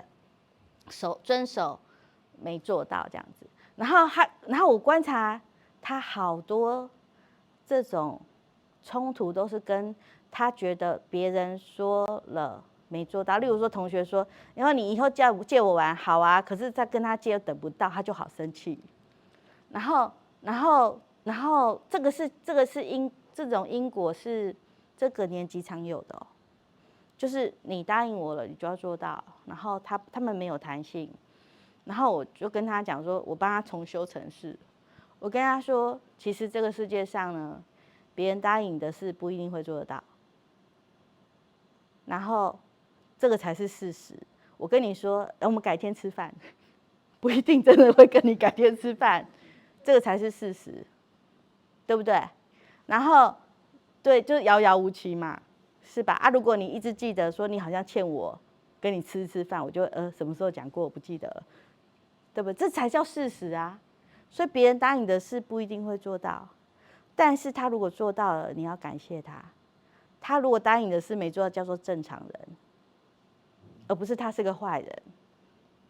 但是他答应了你做到，他是个好人，我们要感谢他。然后我说，所以别人答应的事你都做到，是因为你是好人，你要求自己做到。但是别人答应的事他没做到，他叫正常人。然后你得接受这件事，这是现实的残酷，不是吗？对不对啊？可是这个小学的时候就会很多这种冲突哦，好吧？就是，我这样讲完，他其实是放心的，他终于弄懂他为什么生气的那些事是怎么来的了，所以这个话就是在多小的小朋友可以告诉他这个事实？小学，大概，可以讲到这种话的，大概要3年级、4年级，对吧？对吧？我是说，有时候我们大人给的那种，就是说话要算话啊，这种道德上的劝说，还真的，那个道德有时候太简单了啦，不符合事实原则嘛。我们需要这个现在没有这么单纯的，就是说到就要做到，这世界真的没这样啊，对不对？好，然后我会跟孩子说，他们有时候就是坚持某些事就发脾气，我不会惩罚他说你这样子发脾气，你这样骂人，所以你应该要去怎样的剥夺你什么东西，怎样，我不走惩罚路线。然后可是我都会跟他们说，你现在大发脾气，然后在班上摔东西，然后大家都吓呆了，然后你被看成这种爱发脾气的大恐龙是什么感觉？所有的人看到你就想起来你是一个爱发脾气的人，是什么感觉啊？是难过的吗？也是有点害怕的吗？好像不被喜欢，然后所以那个害怕的感觉多说一点，我请他多讲一下，就害怕以后不会有人喜欢我啊，然后或者是觉得很难过，现在同学本来跟我很好的，现在看到我就闪啊，然后我会有点伤心啊，我会有点难受啊，这些叫做自然后果，好吗？我把他的自然后果跟他聊，放大，然后讨论，很慎重的讨论这个当发脾气之后的缺点，然后不是缺点是，不是别人，是他自己那种被讨厌的感觉，被看成好像你是个炸弹，好像靠近你就会有灾难，所以大家都躲着你的感觉是什么？是伤心又说不出来，因为真的是自己犯错了，然后真的是自己发飙了，然后别人躲着你，你也不能跟对方说你怎么可以这样躲着我，又讲不出来，然后要修复又不知道怎么办的那个心情，我陪他整理了10几分钟，把他那个情绪摊得很大，跟后果讲的难受，陪他在难受里头好好的体会，一方面帮他情绪做调节，跟认识，一方面让他知道原来做这件事后果是这样。你觉得他下次要发脾气前会不会更有理智一点？这是他自己决定要不要再发脾气，因为他好好的面对那个后果。很多小孩发完脾气以后就不管了，就去玩手机，不要去看，他就没有去面对生完气后的人际关系的后果。然后我就逼着他跟我聊这个，他需要面对他生完气后会发生什么事。然后就会好一点。好，我跟你讲哦，最近有一个爸爸，爱生气的爸爸来找我，我也用同一招那个爸爸呢，40几岁哦，然后他就说他就是他家里就是他说他工作很忙，然后所以他说他努力的赚钱经营他的事业，然后所以现在才能在台北市买房子，然后他很累了，然后可是怎么他老婆花钱都没有管都没有节制呢？就是他老婆赚的钱就花掉，不像我赚的钱会拿回家买房子，然后我没管他，他就可以用光光。所以我看我老婆花钱不顺眼，所以我每次看我老婆花钱，我都会想骂她，跟她说你应该怎样。然后我老婆就会不理我，就是因为他真的常出差还常出国，所以他老婆那个心情不好，花点钱去上点什么课，或是不是也常常女生是这样嘛？然后他就会去骂他说：“那你不可以这样这样这样。”就是他就说他就骂他老婆这样。然后我就跟他说：“哎，所以你不常在家，然后你老婆就是自己照顾小孩的时候压力很大的时候，你也不常在家，没办法陪他。可是你一回家呢，就念他那个赚钱，然后怎么影响你们的关系呀？啊，你老婆，所以你难得回家，你老婆都躲着你哎。”对不对？然后被你老婆看成是一个爱发脾气的老公是什么感觉？你们当时谈恋爱的时候是这样吗？然后你真的，可是你这么辛苦的出差，只要有机会就回来，你要的是跟你太太的连结吧？可是你太太现在看到你就躲着你，那个感觉是什么感觉啊？然后而且小孩，而且你现在回家，真的也就是骂小孩说怎么考这个成绩怎样怎样。我说那小孩也躲着你耶，他说对，所以我现在回家的时候，小孩儿子躲他们房间，老婆躲他房间，我进去我老婆房间，他还走掉跑去厨房。然后我说那种感觉很孤单哎，然后你终于有时间可以留下来跟家人在一起的时候，结果你是被排除在外的，那个感觉是什么啊？所以你的发脾气代价好大哦，就是有一些不爽的事情，回家就只讲那个不爽的事情，就会影响到你们的关系。然后你回家的时候就是孤孤单单的，只能自己看电视，那个心里很悲哀吧？那个悲哀多说一点，就是好像你只是一个赚钱的提供 ATM， 然后好像跟家里没有连接的感觉，哇！然后我说所以你回家选择先骂人。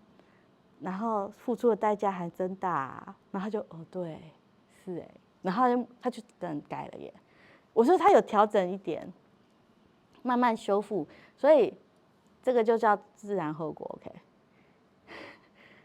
好，效果有没有比较好？这样是不是又增加觉察力，又自动自发的调整，是吧？好，这个。哎，你们自己老公发脾气有办法这样跟他讲吗？就是有老公如果骂小孩的话，可能可以讲讲看啊。就是你可以感受那孩子躲着你的感觉啦，然后所以你这样做，就是又吃亏啦。然后你爱孩子，结果孩子都以为你是坏人啊，那个真的很啊，对不对？好，哎，我讲这个技巧。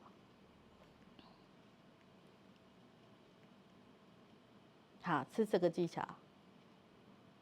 好，我刚刚讲那个肯定的技巧是这样，就是像刚刚我指的那个先生，对不对？我会跟他说你很生气，我懂，肯定你的心情。然后可是我看见你做什么事，然后我听到你说什么，我猜你的感觉。然后就是你，哎，不要肯定生气，不要肯定生气，生气哈。生气下面有3个系列的心情。生气通常是因为你有伤心系列的心情，什么沮丧啊、挫折、难过、失望，然后有害怕系列的心情，担心、恐惧，有羞愧，觉得自己不好，给别人惹麻烦这个部分。然后生气所有的情绪里面，你只要多谈谈那个情绪，情绪就会流动跟消化，就像台风转一转，然后好好的体会那个转，它会弱下来，会消散。然后，但是只有生气这件事，你越谈越生气。所以生气不要跟着内容走。他如果跟你骂说他老婆多花钱怎样怎样怎样，你如果跟他说对，好像你看到你老婆花钱就好生气，然后我一直跟他讲生气，他就一直合理化的觉得他应该要生气。所以不能往生气的内容走。可是我要讲的是，可是你看你老婆在花钱的时候是什么感觉？是有一种好像这个家都靠我一个人撑，然后那个经济上啊，经济上的担忧都是我在思考跟撑，然后我太太都没有注意到我有这个担心跟焦虑，我也怕我的工作哪天不稳定被裁员。可是他如果没有跟我一起存钱乱花钱，我会有经济上，我也会有不稳定的担忧，才要拼命赚钱嘛，对不对？啊，所以我觉得我的老婆不懂我经济上的担忧，所以我会有点，我说那什么感觉是孤单。我告诉过他好多次，我这公司虽然现在薪水高，但是裁员也很厉害，对不对？然后我有担忧，可是我告诉他，他好像从来没有放在心上。所以我说你的难过是，你经济上的担忧，他好像没有放在心上过，好像你说的话他都不在乎，好像老婆比较在乎小孩，好像现在你的心情他都不在乎。所以你其实很在乎你老婆有没有懂你的心情哎。然后他说对，其实我生气的是他不理会我的担忧，对不对？然后我就说那个是孤单的哦，然后是有一点，就是所以害怕你不重要，害怕老婆真的只在乎小孩，然后可是你这个 ATM 不重要，情绪上不重要，然后需求上不重要，然后他顾虑孩子的心情需要比你担心的需求高，所以有一种这种担心害怕，你是不是边缘人，你是不是在家里不重要的感觉，所以有点我懂你。然后那个你觉得自己不够好，就是好像你真的爱发脾气，所以老婆不，你知道你爱发，老婆不理你是因为你爱发脾气，所以其实你有点自责，就是好像发脾气的你就没人要了，对不对？然后觉得自己好像，可是问题是你也不知道除了发脾气可以怎样，因为你的原生家庭看到的就是管教就是发脾气嘛，所以你不知道可以用不用发脾气的方法怎么管教，你也不会。然后所以，可是你觉得原来你不被喜欢，所以你也看到你回家他们都跑到见不到人影，你也会自我怀疑，就是那老了以后他们还要不要我回家啊？对不对？所以这种感觉，所以我陪他找到生气下面的心情，然后才去跟他说。所以那个孤单的感觉我懂，因为我看见你的表情是什么，然后我听到你说什么，然后而且我猜那个孤单的感觉是什么样，就陪他把那个再具体化讲一讲，然后问他说：“可是现在你这个爱生气的状况，小孩都离你远了，老婆离你远，那你有什么打算？你有什么想法？然后打算呢？哎，就叫我是不是有放那一张 PPT？ 好，没有。打算呢，就是要走方案1、2、3、4、5的讨论，就是那你生气，你生气的时候就是这样，造成这种后果。那除了生气，有没有方法？就是不用生气的方法也可以解决你担心的事情。有没有方法1、2、3、4、5？我们来讨论。然后你用过的方法有用的，好，或是你习惯用的，优缺点是什么？然后有没有别的方法可以替代这个这样子？OK，这种对话，有人这样对你们说过吗？有的举手。可这就是我的专业，对不对？有哈，不多，要付钱，就心理师用的啦。所以我就教你们心理师在干嘛，就是諮商室里在干嘛，就是不骂人的时候干嘛。可是悲哀的就只有心理师会用，一般家长都不会。这是因为你必须情绪够稳定，因为当这件事情，尤其是你的另一半，你会觉得我们应该是在同一条船上。那他不被理解的时候，你也同样的不理解，你也不被理解。所以其实是很难一开始就先肯定他的情绪，因为连自己的情绪都好像还没有被肯定。对。或者是照顾到。对，其实这真的是不容易。是，孩子也是，看到就有情绪了。是你讲的就是重点，一定是你心情稳定才能做这件事。对。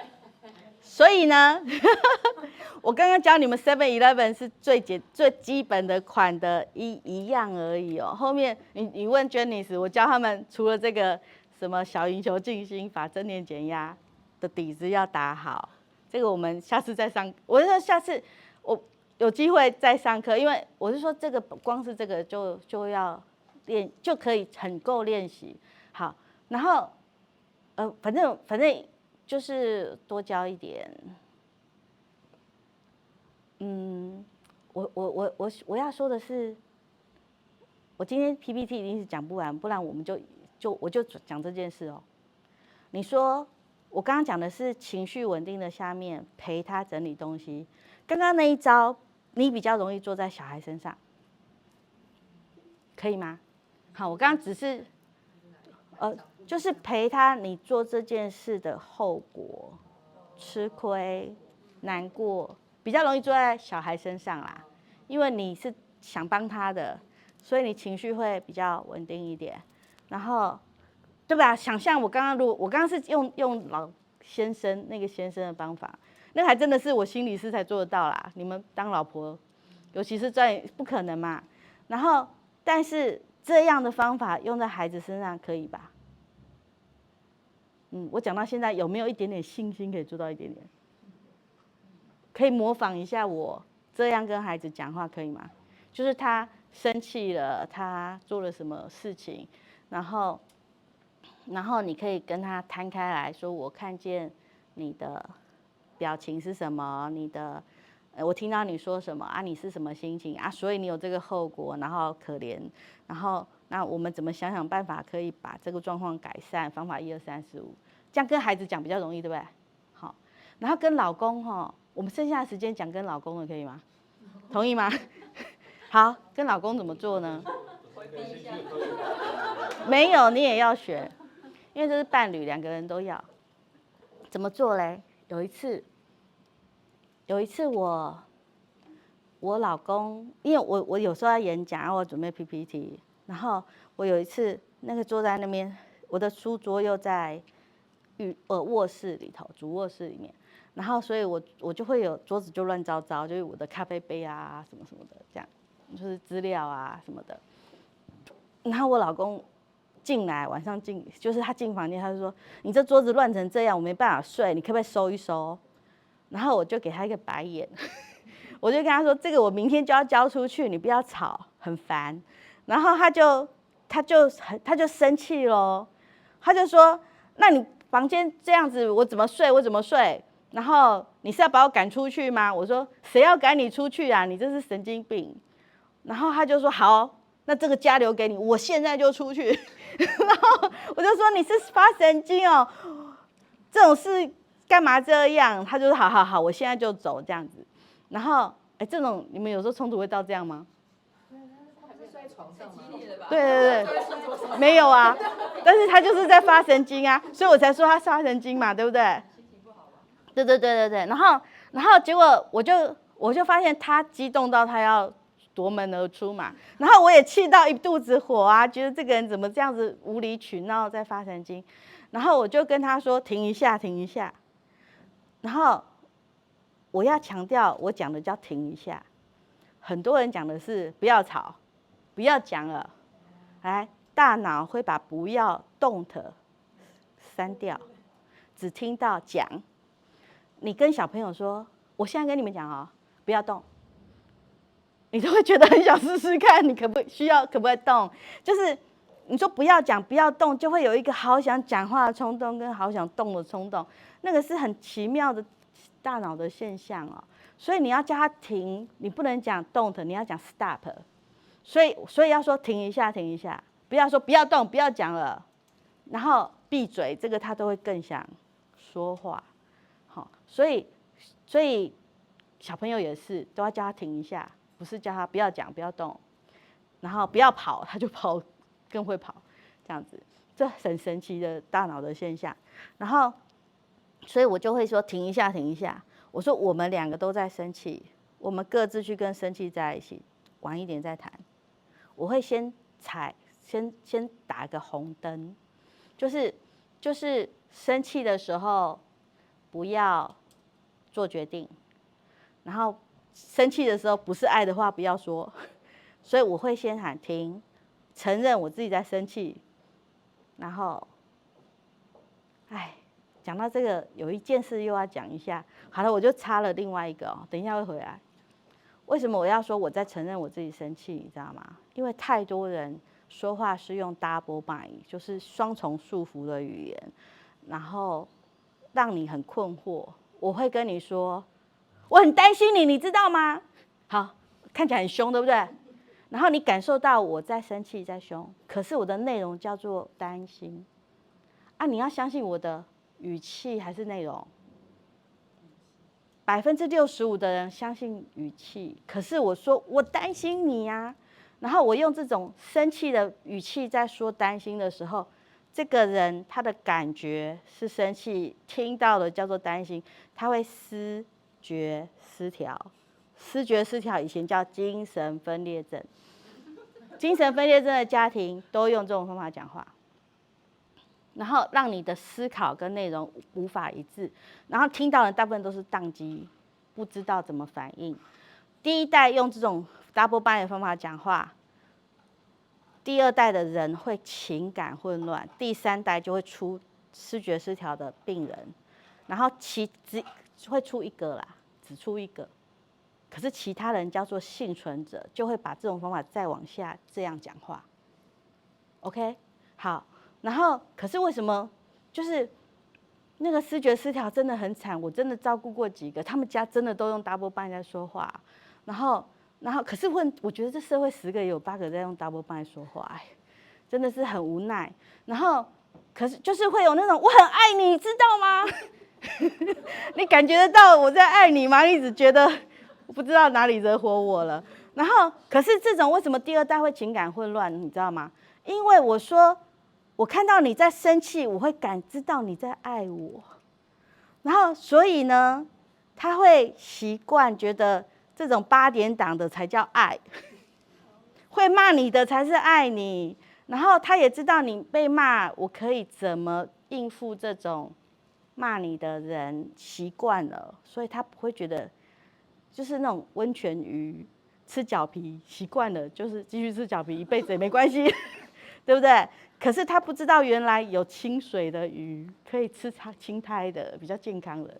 然后他就会觉得说，我习惯他这样子生气，我会找到一点点爱，有安全感，因为这是我习惯的。但是如果有人很爱我，我会很害怕，我会觉得我好像得加倍奉还，不然的话他可能背后必有诈。我如果跟他结婚了，他不知道会怎么样折磨我，会恐惧耶。可以想象吗？所以 double bind 的小孩，被这种语言交代的小孩，他们会碰到恐怖情人，都是我打你是因为我爱你，如果不打你的话，我不爱你，不会这么情绪激动，我才不会想打你。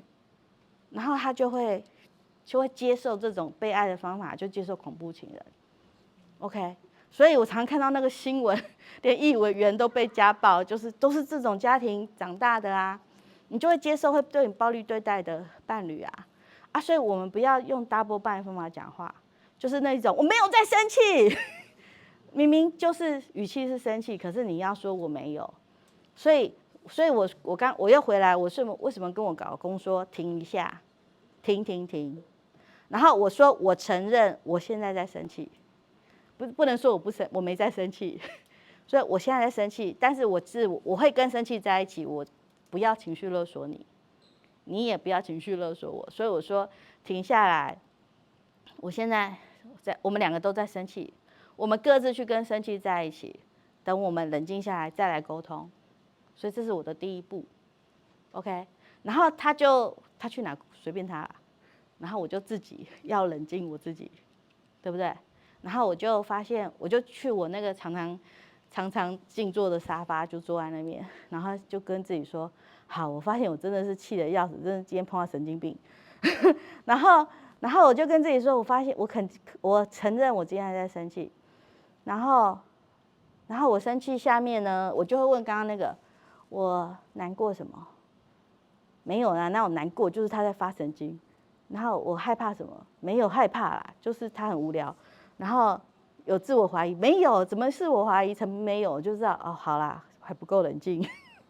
你第一次问的时候不够冷静，这些都看不到，所以我就知道我还不够冷静，我要继续再跟我的呼吸在一起一下 ，OK， 然后再过5分钟，我才更冷静的时候，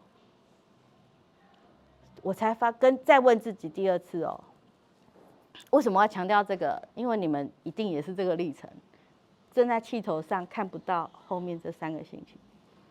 在5分钟之后，我更冷静，就是听一点静心音乐啊，什么什么的。我更冷静的时候，我才去说，好，刚刚那个冲突，为什么我气成这样啊？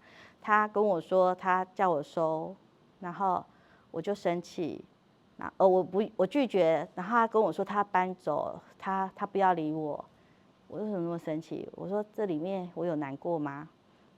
好像有一点点难过难过，他好像在嫌我。嫌我乱，然后说这么乱糟糟的我，他不要了，他要搬走。哦，对，所以原来我在气这个哦，就是对不对？我在气的是他说我不够整齐乱，他要抛下我，他说我不改的话，他不要我，他要离开。哎，原来我在气这个，我就更清楚，原来我这样有一点难过，原来我有一点害怕。害怕，好跟羞愧，乱糟糟的我没人要，然后不改的话会被抛弃，所以我原来心里有这个慌跟害怕，不够好的我会被丢掉。哦，原来这是原生家庭留下来的伤，跟我的信念不够好会被丢掉的，然后不会有人爱你，不会有人喜欢你。我说天哪，原来我刚刚气的是这个，我气的是这个，所以他勾到我的痛，小时候的痛。然后我说我懂了。然后而且我跟那个在一起的时候，还冒出一个画面哦，那个画面是我爸爸对着16岁的我骂我说：“你这种脾气以后嫁不出去。”然后想说对，我还有一个。就是我不是那种顺从配合的人，我会顶嘴的，我会拒绝的，然后不像我的兄弟姐妹或是我妈妈是那种顺从配合，然后只要我爸爸说什么就乖乖做啊，所以我爸就会指责我说你这种以后嫁不出去没人要，然后我就说原来我有这个害怕，又勾起一个害怕，我是那种比较犟的，比较坚持，不柔软的，不爱配合的，比较。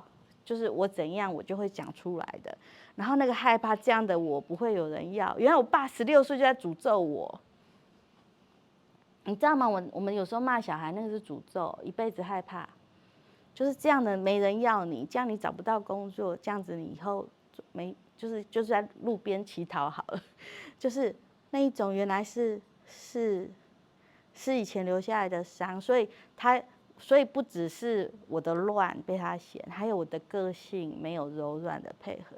因为我又看到原来是这个我在害怕，然后所以我才那么激动的一把火就上来，就是骂他这样子。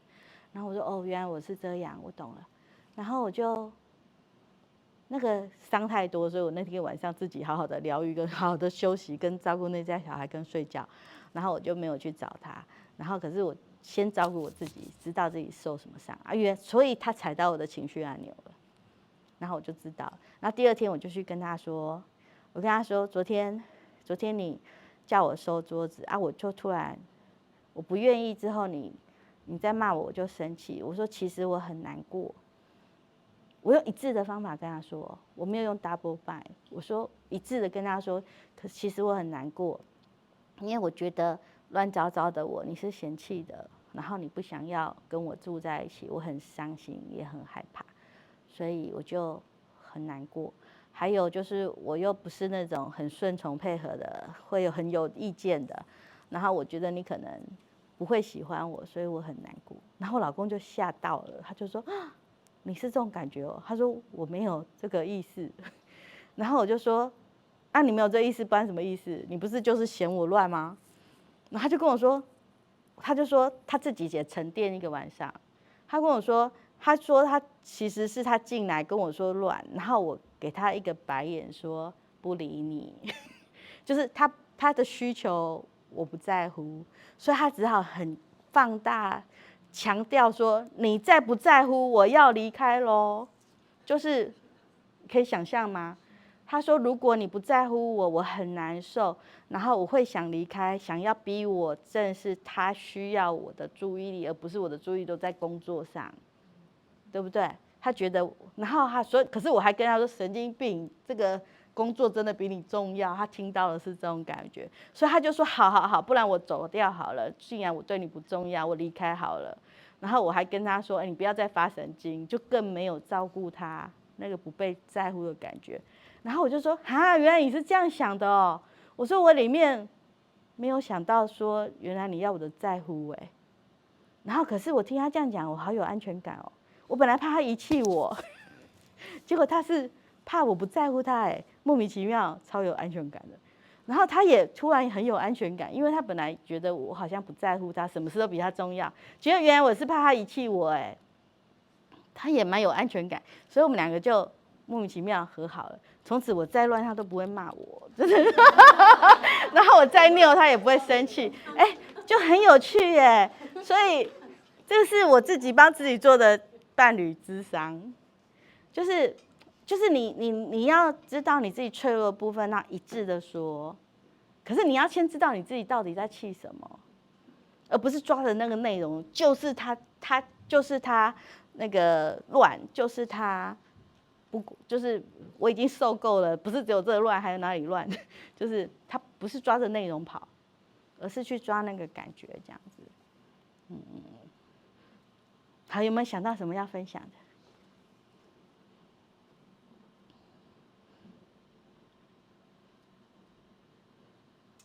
就是我觉得要说出感受啊，有的时候是可以，我觉得我可以讲出来，但是我觉得有很容易会落入那个情绪勒索。就是男生听到的时候，他会觉得你在勒索你，我觉得是那个部分比较难拿捏。我自己对这个超容易，就是我刚刚也请你们体会，有时候因为其实是对方如果也常常被情绪勒索，他会很敏感哦。那个有一本书叫周牧之心理师写的《情绪勒索》，它里面讲到，如果长期被情绪勒索的人有4大反应。第一个是发现这个人，然后你就会，你怎么了？去讨好，去询问，去照顾，然后就是或者是知道他可能会叹气，就会赶快避免这种，就是这种就讨好型的。我本来以为自己以前我是那种助人工作者嘛，所以以前觉得说我是体贴的，这样很好。后来我发现被贴一个讨好行为也不太舒服。我真的有讨好吗？还真的是讨好型的，就是别人只要有点不舒服，你就会去照顾他。后来发现这其实好像没有太健康可是这是我的以前小时候的生存策略，所以我一直以为那是好事，就是我被喜欢的好事。然后后来发现其实好像反而常常被忽略、被欺负。跟那个讨好或是被利用跟讨好有关系，就是别人威胁一下你就配合了，然后所以这个我自己整理这个讨好型人格也花了不少时间。好，然后所以如果你是只要对方一有情绪就会赶快很焦虑，让我来照顾你，就是有点讨好，也是你长期被情绪勒索的反应。我原生家庭真的也是情绪勒索了的。好了，我们台湾10个家庭9个有，对不对？好，然后呢，然后就是第一个是讨好，第二个叫做闪躲。你只要看到有人在你就赶快走开。我说就是觉得跟他在一起很有压力，所以只要对方一叹气，你就赶快闪开。那个也是你长期被情绪勒索的反应。然后第3个是他只要一叹气，你就跟他说这没什么好叹气的。然后这种事情呢，就是怎样怎样，然后你不应该有这种心情，你不应该怎样，就是去说教、劝说说不可以有这种心情，这种也是。啊，第4种就是他只要一叹气，你就生气说，你凭什么叹气？我又没怎样，就是生气。然后就是这4大类，然后就是觉察一下。我说有的人，就算你没有情绪勒索的意图，他看到你有情绪，他就是这个反应，那就是他自己有长期被情绪勒索的创伤，然后所以他无法翻译过来，无法相信你没有要情绪勒索他。好。那如果我们觉察我们做的这样的事，要怎么去修复？我就是分享，谢谢你提问。分享心情跟情绪勒索不一样，是分享我自己哈，因为我这个下次有机会再说。所以为什么那个要变团体，对不对？因为会讲不完。好，我们人有4种依附类型，然后有安全型依附，有焦虑依附、跟逃避依附、跟混合依附。然后，所以如果是焦虑依附的人，有情绪是说出来找闺蜜听她说，然后人家安慰她，就是会主动找人安慰的，这种是焦虑依附的。然后就是，所以爱上课的也大部分是焦虑依附，就是喜欢分享跟整理，然后找到问题就想要改的，就是焦虑依附。然后但是逃避依附型的呢，因为他小时候知道他多说多错，所以他心情是不说的，是靠转移注意力，是去睡一觉，去打个电动把它忘掉。然后所以他们是不说的，然后他们情绪都靠自己，绝对一句都不说。然后我们是10句情绪10句都要说出来，然后有人秀秀这样子，我们也很会秀别人，对不对？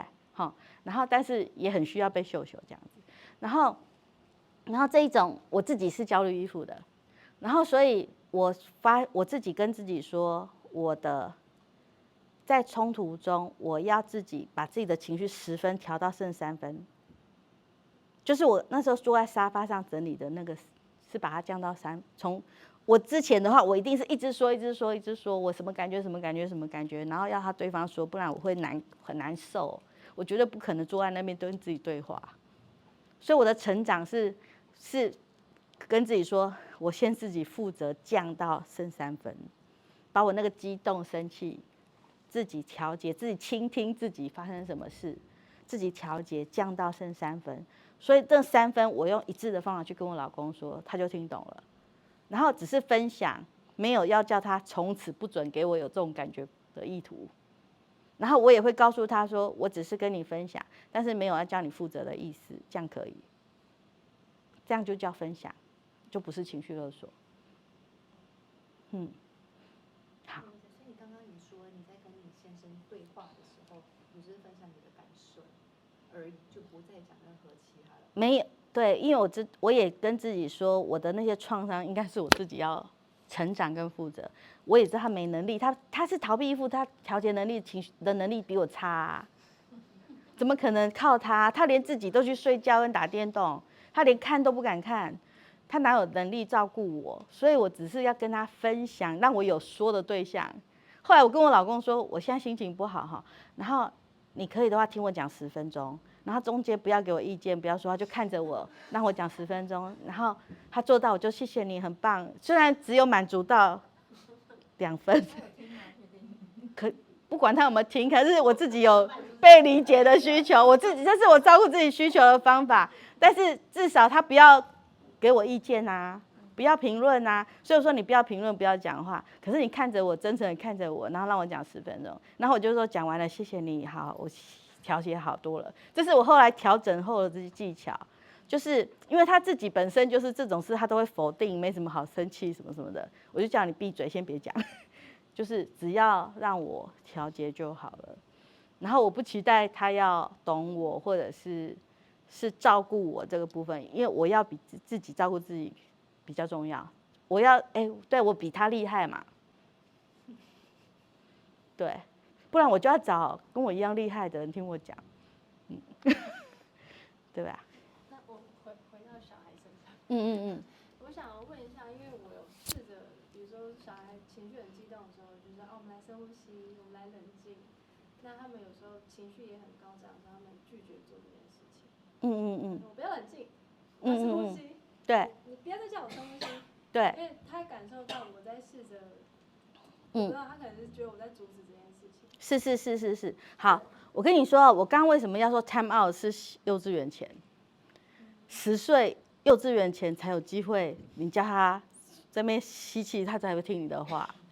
到了小学10岁以后是更没机会，然后10岁以内有一点点机会，然后所以照着你说来吸气吐气，还有雅思的会听你的，其他都没有，其他都没有，不可能 follow 你的指令去做了，你已经没有那个权威了。我说他们不会让你乖乖的，所以你要教他那个五指山呼吸法，变成是身教。我自己怎么教我的小孩做五指山呼吸法呢？是我自己被他们气到要死，跟他们说妈妈现在很生气，我需要吸气数到10，吐气数到10，吸气数到10，我做给他看。我说那我现在冷静一点点，然后我要去坐在那个沙发上，让我自己再冷静一下，然后确定我不生气了，我再来跟你谈。我要用语言把步骤说清楚，然后让他身教，然后我就发现小孩会真的做，他也会他会跟我说我现在很生气，我要数呼吸，然后我要去坐在那边跟自己好一点，他也会学我，然后几次他就学起来了。对，这个要用身教，而不是用你跟着我做，你现在深呼吸，这种不会有人理你。然后老公也可以这样身教。我跟你说，我老公他不是，他也没听我演讲，他也没听过我也没跟他说过怎么做，但是他看我怎么对孩子，然后他就发现我这样好像有用，莫名其妙就让他讲话越来越像我。那个是身教，就是我看见我听见我才能感觉陪孩子讲话，他当然不知道原因。可是他知道我这样讲了，孩子就平静了，然后他就听久了，他就有一点点习惯，然后他不小心就学我说了，然后发现效果还不错。他现在我不在家，他都可以替代我的很好。可是他也是用身教的，然后所以说，这个叫他深呼吸这件事没有用，但是我再教你另外一个方法，怎么让他情绪平静下来。好。心情激动的人呢，其实生气是有层次的。大部分你讲第一句话，像我老公气到后来要搬出去，是因为他每一个都被我拒绝。我们生气常常是因为我说的话你根本没要听，然后被否定，就会第二波生气耶，同意吗？80%你生气就是你说的话被忽略、被轻视、被否定，然后你就会更激动的。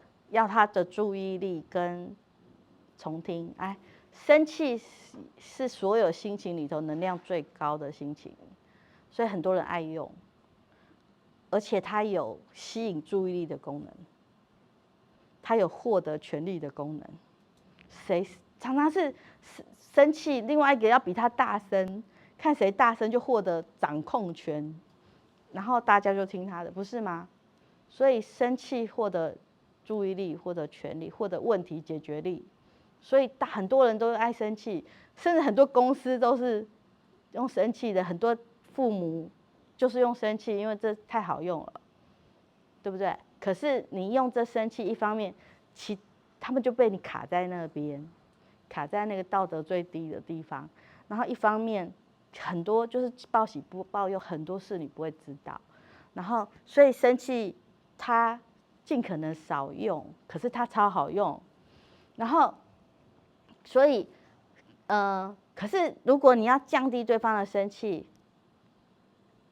有一个方法叫做重述他的话，让他知道你听到了。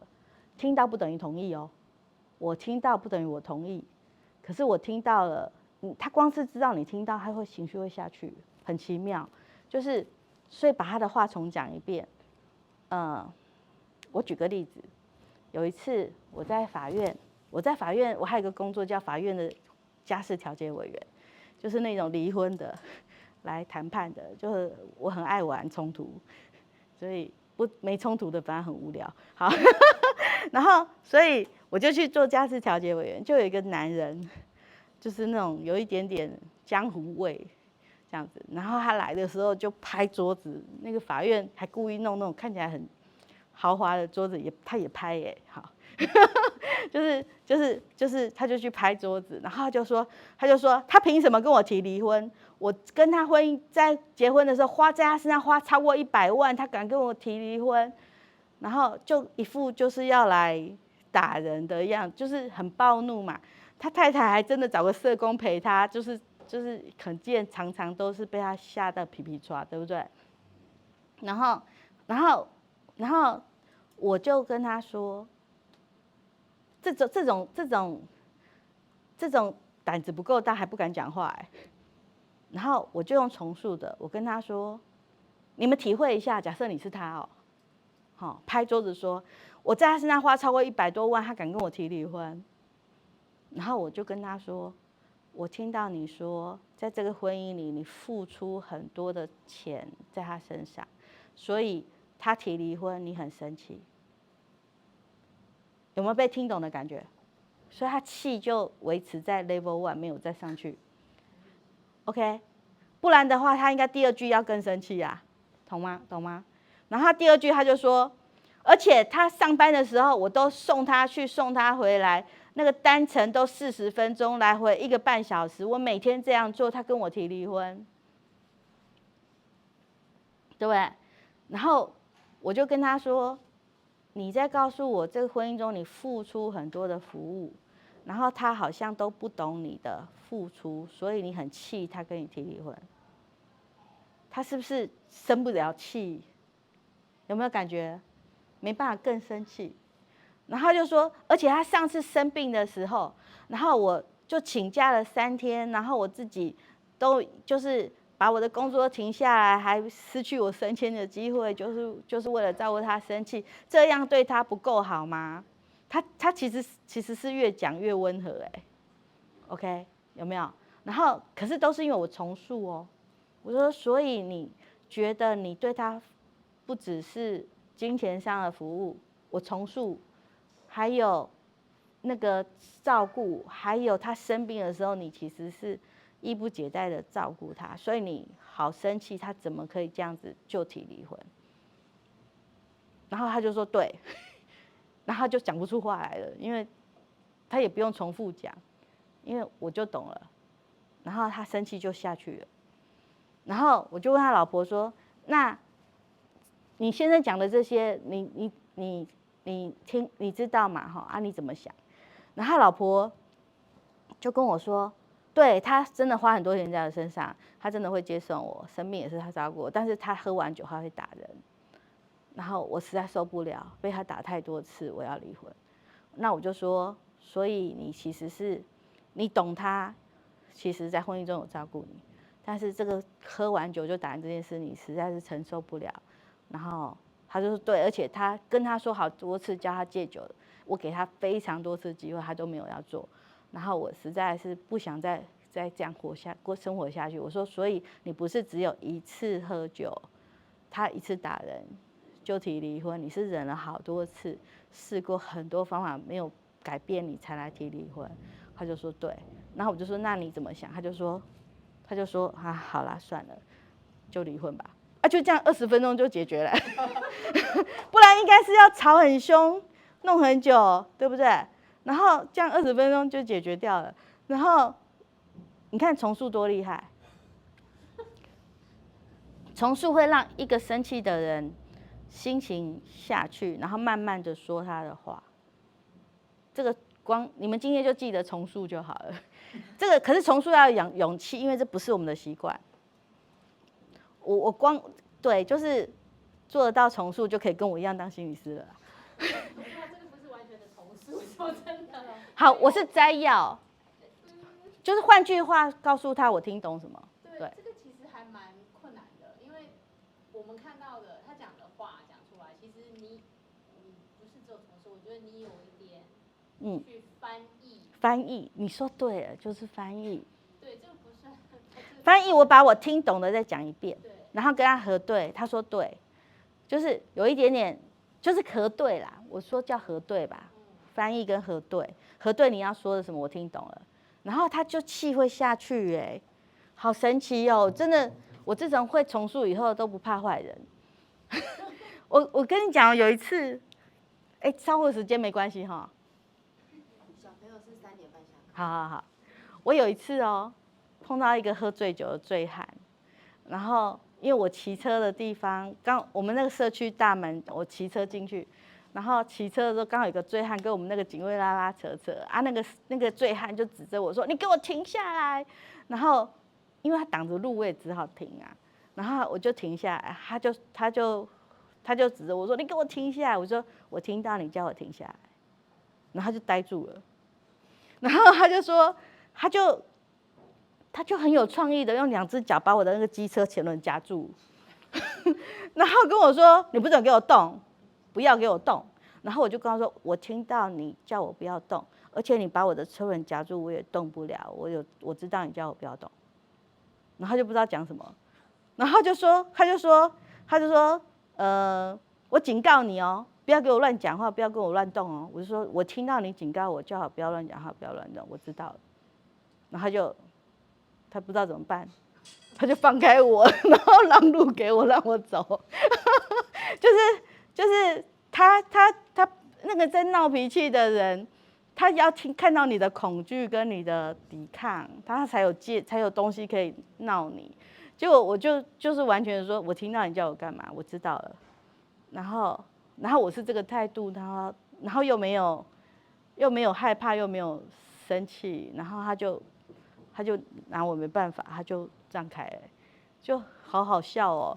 就是我习惯了翻译跟核对对方在说什么，这个效果很好哎，你们可以练练看，这个很有用。好，还有没有什么要问的？剩10分钟，好，请说。今天很高兴听得到吕老师的演讲跟分享，然后一点点回馈跟一个问题。好。就是从前面开始到，就是刚刚以巴，就是我发现我儿子的发展的历程会有点慢。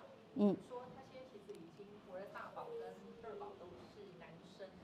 然后大的已经中学1年级，小的6年级。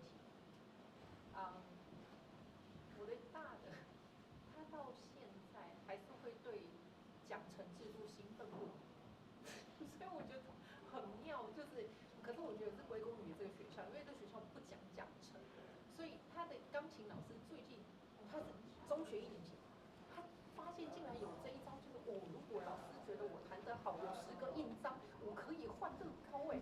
他说老师你为什么不给我这样？这是很有趣的事情，只是分享。然后另外一件事情比较慢的是他写字。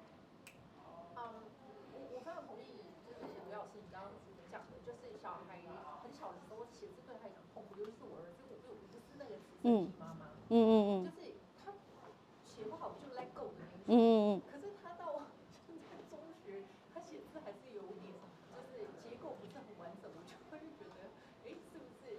所以我才会说，我好像小孩。可是我觉得很开心，因为我觉得我很有成就感，就是我 proud of， 就我不是一个逼小孩。对。然后，那我的问题是，哎，我先回应一下，我跟你讲，因为我也不让我的小孩也都没做奖惩，可是我女儿真的也是好兴奋学校的那个点数，因为他们玩，可是他们玩1、2次就满足了，他们不会执着在上面。就是那一种，他们玩1、2次，知道原来是这样玩，他们就很开心。所以很快就会没有。但是他不会被他给操纵。我有问他说，我有跟他。那个只是好奇跟竞争跟期待，但是不是被操纵。所以。我有跟他分享就是内生动机跟外在动机这件事。他说。对。我不是为了贴纸所以弹琴，我就是觉得想要那个乐高很好玩，所以。对。钢琴一点关系都没有，我就放下琴。对。然后那个写字的好看哈，我跟你说，我以前字很好看，可是我去美国都在打电脑跟写英文，以后我中文字丑到不行。不然就是你发现原来你的肌肉是多用就会灵巧，少用就会不灵巧，所以就是少用。你看很多成人现在只会签名，其他字也是丑的，可是你以前绝对字也是好看的，所以那个没什么关系啦。那个你需要的时候多练，它就会出来；少练，所以他们一定是也是手写变少了，所以这个没什么关系。那个外国人的字根真的是连英文都看不懂，就是他们八还画2个圈这样，就是对啊，那个没关系。我的问题是因为今天听到的都没有着重于性别的差异的这个领域，那就是如果有机会可以荣幸的邀请刘老师再来特别讲男生女生的异同，那就太好。但是如果不知道有没有机会来，今天有没有可以请教一招，就是对男生特别需要在意的事情？因为我从他们以前很小的时候到现在，我有一招我觉得蛮管用的，然后我可以简单分享，但是我就已经快要没有不管用，就是我们其实常听讲说什么男生是视觉动物，我不知道这件事情就是于老师你可以指导一下我，就是我在每一天睡觉的仪式的时候，他会很兴奋很激动的，你会让他 calm down 的。我只有一招，就叫做我把全家的灯全关起来，他什么东西都看不见的时候，他耳朵就会打开。然后我说好，那我们现在躺下来1分钟讲故事，安静1分钟，不行，不准讲话，1分钟之后才有故事。好，然后他们就很兴奋，就是安静1分钟，这是很难的，我们练习了好久。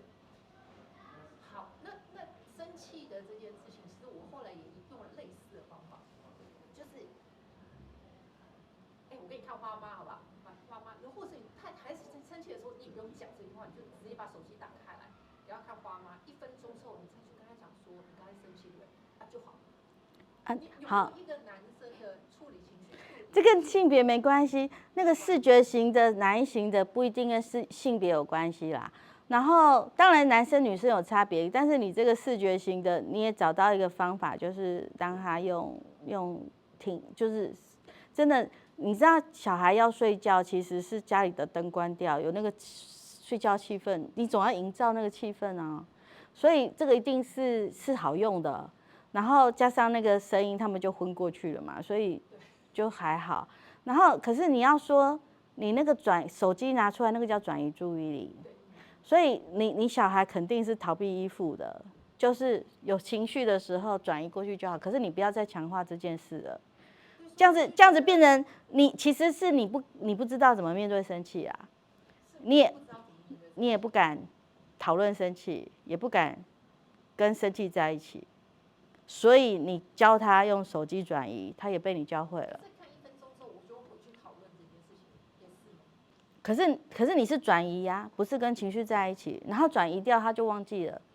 所以你也在训练他这件事情，情绪不是去陪他，而是做点什么事把他忘掉，这不是好事。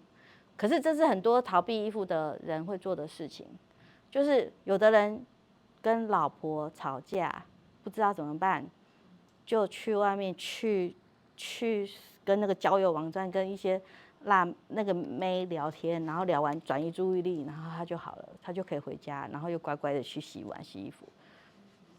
好多外遇的男生跟我说他们是这种策略哦，然后他们是不知道怎么面对太太的嫌弃跟不满，所以他用很强烈的那种可能有妹想跟我聊天的这种刺激转移过去，然后他就可以回来继续做事。所以这种转移注意力不太好，就是他不敢面对自己心。可是你从小就是生气转移掉，然后回来就没了。训练他不要再训练这件事。那我们要怎么陪伴他？如果小朋友本来就是这样逃避型依附的话，就是他自己当下他就会去做这样转移的动作，我们可以怎么做？怎么帮他？好，这个就很复杂，可能5分钟讲不完呢。因为这是逃避依附跟教育依附的个性就是我们在找时间。或者是等一下私底，老师如果还有时间。不是因为这个讲起来，你知道逃避依附的小孩我试着讲很快的讲一讲看看，逃避依附的小孩是那一种从小的时候，他感受到家里太严格，那一种。小 baby 的时候，他在哭，你就跟他说才喝奶2个半小时，我就不相信你是真的饿，不然就是你刚刚喝太少，活该。等一下4个小时才能喝，所以他求助你是拒绝的，而且还要把他骂一顿。然后他说：“妈妈，我不敢一个人睡。”你跟他说你是男生，不可以胆小，所以不管你求助，我是不会理你的。而且这样子以后长大怎么办？你是男生，不可以像女生一样。然后所以他就会发现他求助是被拒绝的，求助还会被羞辱一顿，求助还会被说你不够格来跟我要这个，习得的无助感，所以他有心事都跟你讲，反正跟你讲也没用，或者跟你讲还会被你骂一顿，跟你讲还是说怎么现在还在这种事还要生气，然后所以他们就是逃避依附，就是这个性格，然后变不了，1岁就固定了，然后只能有8分的逃跟2分的逃 ，OK， 然后所以逃避依附的人碰到困难的时候，他是很怕冲突的，然后只要有冲突，他们就少说少错。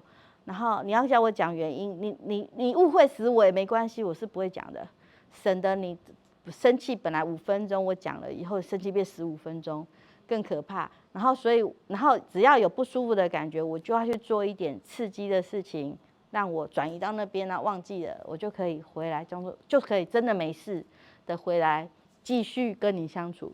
然后他们是真的是躲的啊，然后这个你要把它变成另外一个焦虑依附的形式做不到的，然后所以你要教他调节心情，要有安全的环境，你要让他敢讲他的心事，敢告诉你心情不好，你要给他安全的环境，就是他跟你求助的时候，你都要说好，是的，我懂，不批评，不纠正，完全的接受的安全的环境，他才敢告诉你我的感觉是什么，才敢跟你说原来我敢跟你要什么。可是改的是我们，因为我们可能就是那个跟他说，就是啊你考这样子也敢跟我说要去玩的那一个，我们是跟他交换的，是用奖惩的，我们自己是要调这个，不然他永远都不敢跟我们讲实话。好，成功了，5分钟内讲完。我本来对，可以吗？如果吕老师有相关的工作坊，我们在哪里可以看到？参加我们的礼拜5早上的 LINE 上面的父母团体啊，我们都在里面，就是问这个嘛，然后我就随时回答。主要就是大家会抛一些自己教养的议题，然后老师会针对这个议题来跟大家做分享。只是对啊，就是或者是我们大家最后如果还是有很多问题，如果老师有时间，就大家可以私底下问老师，或者是我们可以再收集大家的问题，我们再把它统整。下个月还有一次嘛，对不对？下个月是新生期间，那我们对另外再安排，就是相关大家比较多议题，然后老师可以类似一个 Q&A 的答的。对。好啊，谢谢你们的肯定，这样，谢谢。好。对。